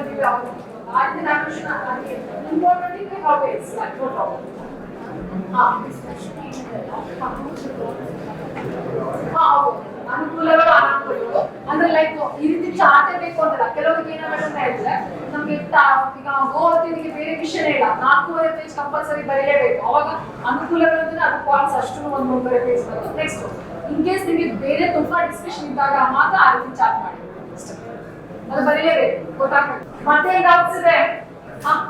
ಎಸ್ಐ ಟಾಪಿಕ್ಸ್ ರೀಸೆಂಟ್ ಆಗಿ ಅಂದ್ರೆ ಒಂದು ಎಸ್ಐ ಟಾಪಿಕ್ಸ್ ಯಾವ ರೀತಿ ಅಂತ ಹೇಳಿದ್ರೆ ಅಪ್ಕಮಿಂಗ್ 8 to 10 ಮಂತ್ಸ್ ಅಲ್ಲಿ ಏನಾಗಿರುತ್ತೆ, ಈಗ ಲಾಸ್ಟ್ ಇಯರ್ ಬಿಟ್ಟಾಕ್ಬಿಡಿ ಈ ವರ್ಷ ಏನಾಗ್ತಾ ಇದೆ ಅದ್ರ ಮೇಲೆ ಕೇಳೋದು. ಎಲ್ಲಾ ಟಾಪಿಕ್ಸ್ ಅಲ್ಲ, ಹೈಯೆಸ್ಟ್ ತುಂಬಾನೇ ಇದಾಗಿರುವಂತ ಟಾಪಿಕ್ಸ್. ಈಗ ನಾವು ಜಸ್ಟ್ ಜಾನ್ವರಿಯಿಂದ ಇಲ್ಲಿ ತನಕ ಕೌಂಟ್ ಮಾಡೋದ್ರೆ ಯಾವ ಟಾಪಿಕ್ಸ್ ಇರ್ಬೋದು ಅಂತ ಅನ್ಸುತ್ತೆ ನಿಮ್ ಪ್ರಕಾರ? ಅಗ್ನಿಪಥ್ ಬಗ್ಗೆ ಕೇಳ್ಬೋದು ಒಂದು, ಆಮೇಲೆ ಎಕನಾಮಿಕ್ ಕ್ರೈಸಿಸ್ ಶ್ರೀಲಂಕಾದಲ್ಲಿ ಅದ್ರ ಮೇಲೆ ಏನಾದ್ರು ಕೇಳ್ಬೋದು ಆ ರೀತಿಯಾಗಿ. ಆಮೇಲೆ ಸೊ ಮ್ಯಾರೇಜ್ ಇದ್ನಲ್ಲ 21 ಫಾರ್ ಆಲ್ ಅದನ್ನ ಕೇಳ್ಬೋದು. ಆಮೇಲೆ ಈಗ ಸೈಬರ್ ಕ್ರೈಮ್ ಅಂತ ಕೇಳಲ್ಲ. ಈ ಸೈಬರ್ ಕ್ರೈಮ್ ಅನ್ನೋದು ಸರ್ವಿಸ್ ಸೆಕ್ಟರ್ ಮೇಲೆ ಯಾವ ರೀತಿ ಎಫೆಕ್ಟ್ ಕೊಡ್ತಾ ಇದೆ, ಪ್ರೆಸೆಂಟ್ ಅಲ್ಲಿ ತುಂಬಾ ಸರ್ವಿಸ್ ಸೆಕ್ಟರ್ ಗೆ ಎಫೆಕ್ಟ್ ಆಗ್ತಾ ಇದೆ. ಸೊ ಅದ್ರ ಕುರಿತು ಆ ರೀತಿಯಲ್ಲಿ ಕೇಳ್ತಾ ಇದೆ. ಮೊದಲ ಒಂದೇ ವರ್ಡ್ ಕೇಳ್ತಿದ್ದ PSI ಗೆ, ಈಗ ಆ ರೀತಿ ಫುಲ್ ಲಾಂಗ್ ಡೈಮೆನ್ಷನ್ ಕೇಳ್ತಾರೆ. ಹಾಗೆ ನಾನು ಇನ್ನೊಂದು ಹೇಳಿದೆ, ಭಾರತದ ಅತ್ಯುನ್ನತ ಹುದ್ದೆಗಳಲ್ಲಿ ಮಹಿಳೆಯರ ಪಾಲ್ಗೊಳ್ಳುವಿಕೆ, ಯಾಕಂದ್ರೆ ಈಗ ಪ್ರೆಸಿಡೆಂಟ್ ಇದಾರಲ್ವಾ, ಸೊ ಆ ಒಂದು ಉದ್ದೇಶದಿಂದ ಕೇಳ್ಬೋದು. ಆ ರೀತಿ ನ್ಯೂ ಟಾಪಿಕ್ಸ್ ನ ಕೇಳ್ತಾರೆ. ಮತ್ತೇನಾಗಿದೆ ಇನ್ಸಿಡೆಂಟ್ಸ್? ಕ್ರಿಪ್ಟೋ ಕರೆನ್ಸಿ ಆಲ್ಮೋಸ್ಟ್ ಹಳೆದಾಗ್ತಾ ಬಂತು, ಪೆಗಾಸಸ್ ಎಲ್ಲ ಇದೆ. ಕ್ಲೈಮೇಟ್ ಚೇಂಜ್ ಅದ್ರ ಬಗ್ಗೆ ಕ್ಲೈಮೇಟ್ ಚೇಂಜ್ ಅಂತ ಕೇಳಲ್ಲ. ಈಗ NDP ಅಷ್ಟೇ ಮೊನ್ನೆ ಒಂದು ರೀಸೆಂಟ್ ಆಗಿ ಟಾಪಿಕ್ ಕೊಟ್ಟಿದ್ದಾರೆ ಎಲ್ಲ ಒಂದ್ ಕಡೆ, ಭಾರತದ ಭವಿಷ್ಯ ಕಪ್ಪು ಹಲಗೆಯ ಮೇಲಿದೆ ಕುರಿತು ಬರೆಯಿರಿ ಅಂತ. ಬಿಕಾಸ್ ಆಫ್ NDP ಅಂತ ಏನು ಕೇಳಲ್ಲ. NDP ಅಲ್ಲೇ ಬೇರೆ ಬೇರೆ ಡೈಮೆನ್ಷನ್, ಯಾಕಂದ್ರೆ NDP ಮಾಡಿರೋ ಒಂದೇ ಉದ್ದೇಶ, ಒಂದು ಸ್ಕಿಲ್ ಡೆವಲಪ್ಮೆಂಟ್ ಇರ್ಬೋದು, ಮತ್ತೆ ಏನಕ್ಕೆ ಮಾಡಿದ್ದಾರೆ NDP ಅನ್ನೋ ಒಂದು ಕಾನ್ಸೆಪ್ಟ್ ಮೇನ್ ಆಗಿ, ಹೌದಲ್ವಾ? ಸೊ ಆ ಒಂದು ವಿಷಯದಲ್ಲಿ ಬೇರೆ ಬೇರೆ ರೀತಿಯಲ್ಲಿ ಕೇಳ್ಬೋದು. ಮತ್ತೆ ಯಾವ ಟಾಪಿಕ್ ಆಗಿದೆ ಜನವರಿ ಟು ಇಲ್ಲಿ ತನಕ ಜುಲೈ ತನಕ? ರಷ್ಯಾ ಟು ಉಕ್ರೇನ್ ಅಂತ ಕೇಳಲ್ಲ. ಈ ಗಡಿ ವಿವಾದಗಳು ಒಂದು ದೇಶದ ಮೇಲೆ ಯಾವ ರೀತಿ ಎಫೆಕ್ಟ್ ಆಗುತ್ತೆ ಅಂತ, ಬಾರ್ಡರ್ಸ್ ಇಶ್ಯೂಸ್.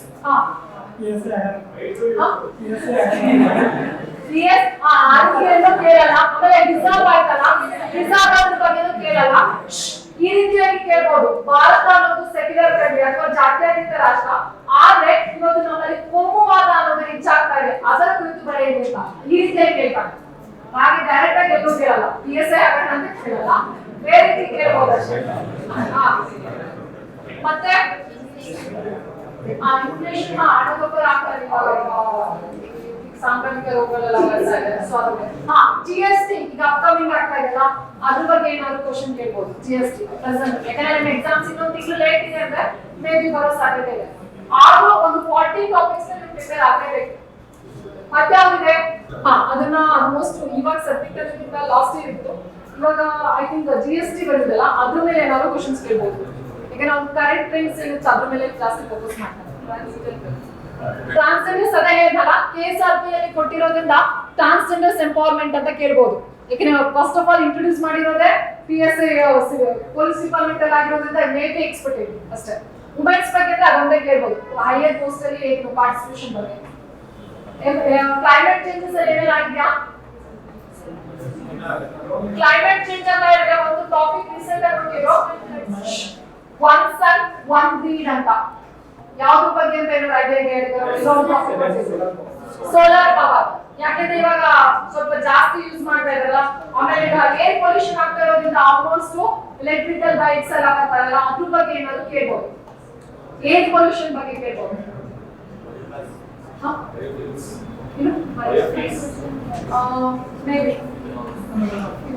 ಮತ್ತೇನಿದೆ? ಡೌಟ್ಸ್ ಏನಾದ್ರೆ ಕೇಳ್ಬೋದು. ಇಲ್ಲ ಆಲ್ಮೋಸ್ಟ್ ಕರೆಂಟ್ ಅಫೇರ್ಸ್ಗೆ ಆ ರೀತಿಯಲ್ಲಿ ಕೇಳ್ತಾನೆ. ನಾನು ಆಗ್ಲೇ ತೋರಿಸಿನಲ್ಲ 5 ಸಬ್ಡಿವಿಷನ್ ಅಲ್ಲೇ 2 ಎಸ್ಸೆ ನಿಮಗೆ ನ್ಯಾಷನಲ್, ಇಂಟರ್ನ್ಯಾಷನಲ್ ಅಥವಾ ಕರ್ನಾಟಕ ಕರೆಂಟ್ ಅಫೇರ್ಸ್ ಏನಾದ್ರು ಒಂದು ವುಮೆನ್ಸ್ಗೆ ರಿಲೇಟೆಡ್ ಆಗಿ ಕೊಡ್ತಾನೆ. ಇಲ್ಲ ಅಂತ ಹೇಳಿದ್ರೆ ಎನ್ವೈರನ್ಮೆಂಟ್ಗೆ ರಿಲೇಟೆಡ್ ಆಗಿ, ಇಲ್ಲ ಅಂದ್ರೆ ಒಂದು ಪೊಲೀಸ್ ಡಿಪಾರ್ಟ್ಮೆಂಟ್ ಅಲ್ಲಿ ಆಲ್ಮೋಸ್ಟ್ ಅದ್ರ ಬೇಸಿಸ್ ಮೇಲೆ ನಿಮಗೆ ಇರುತ್ತೆ ಎಸ್ಸೆ. ಓಕೆ.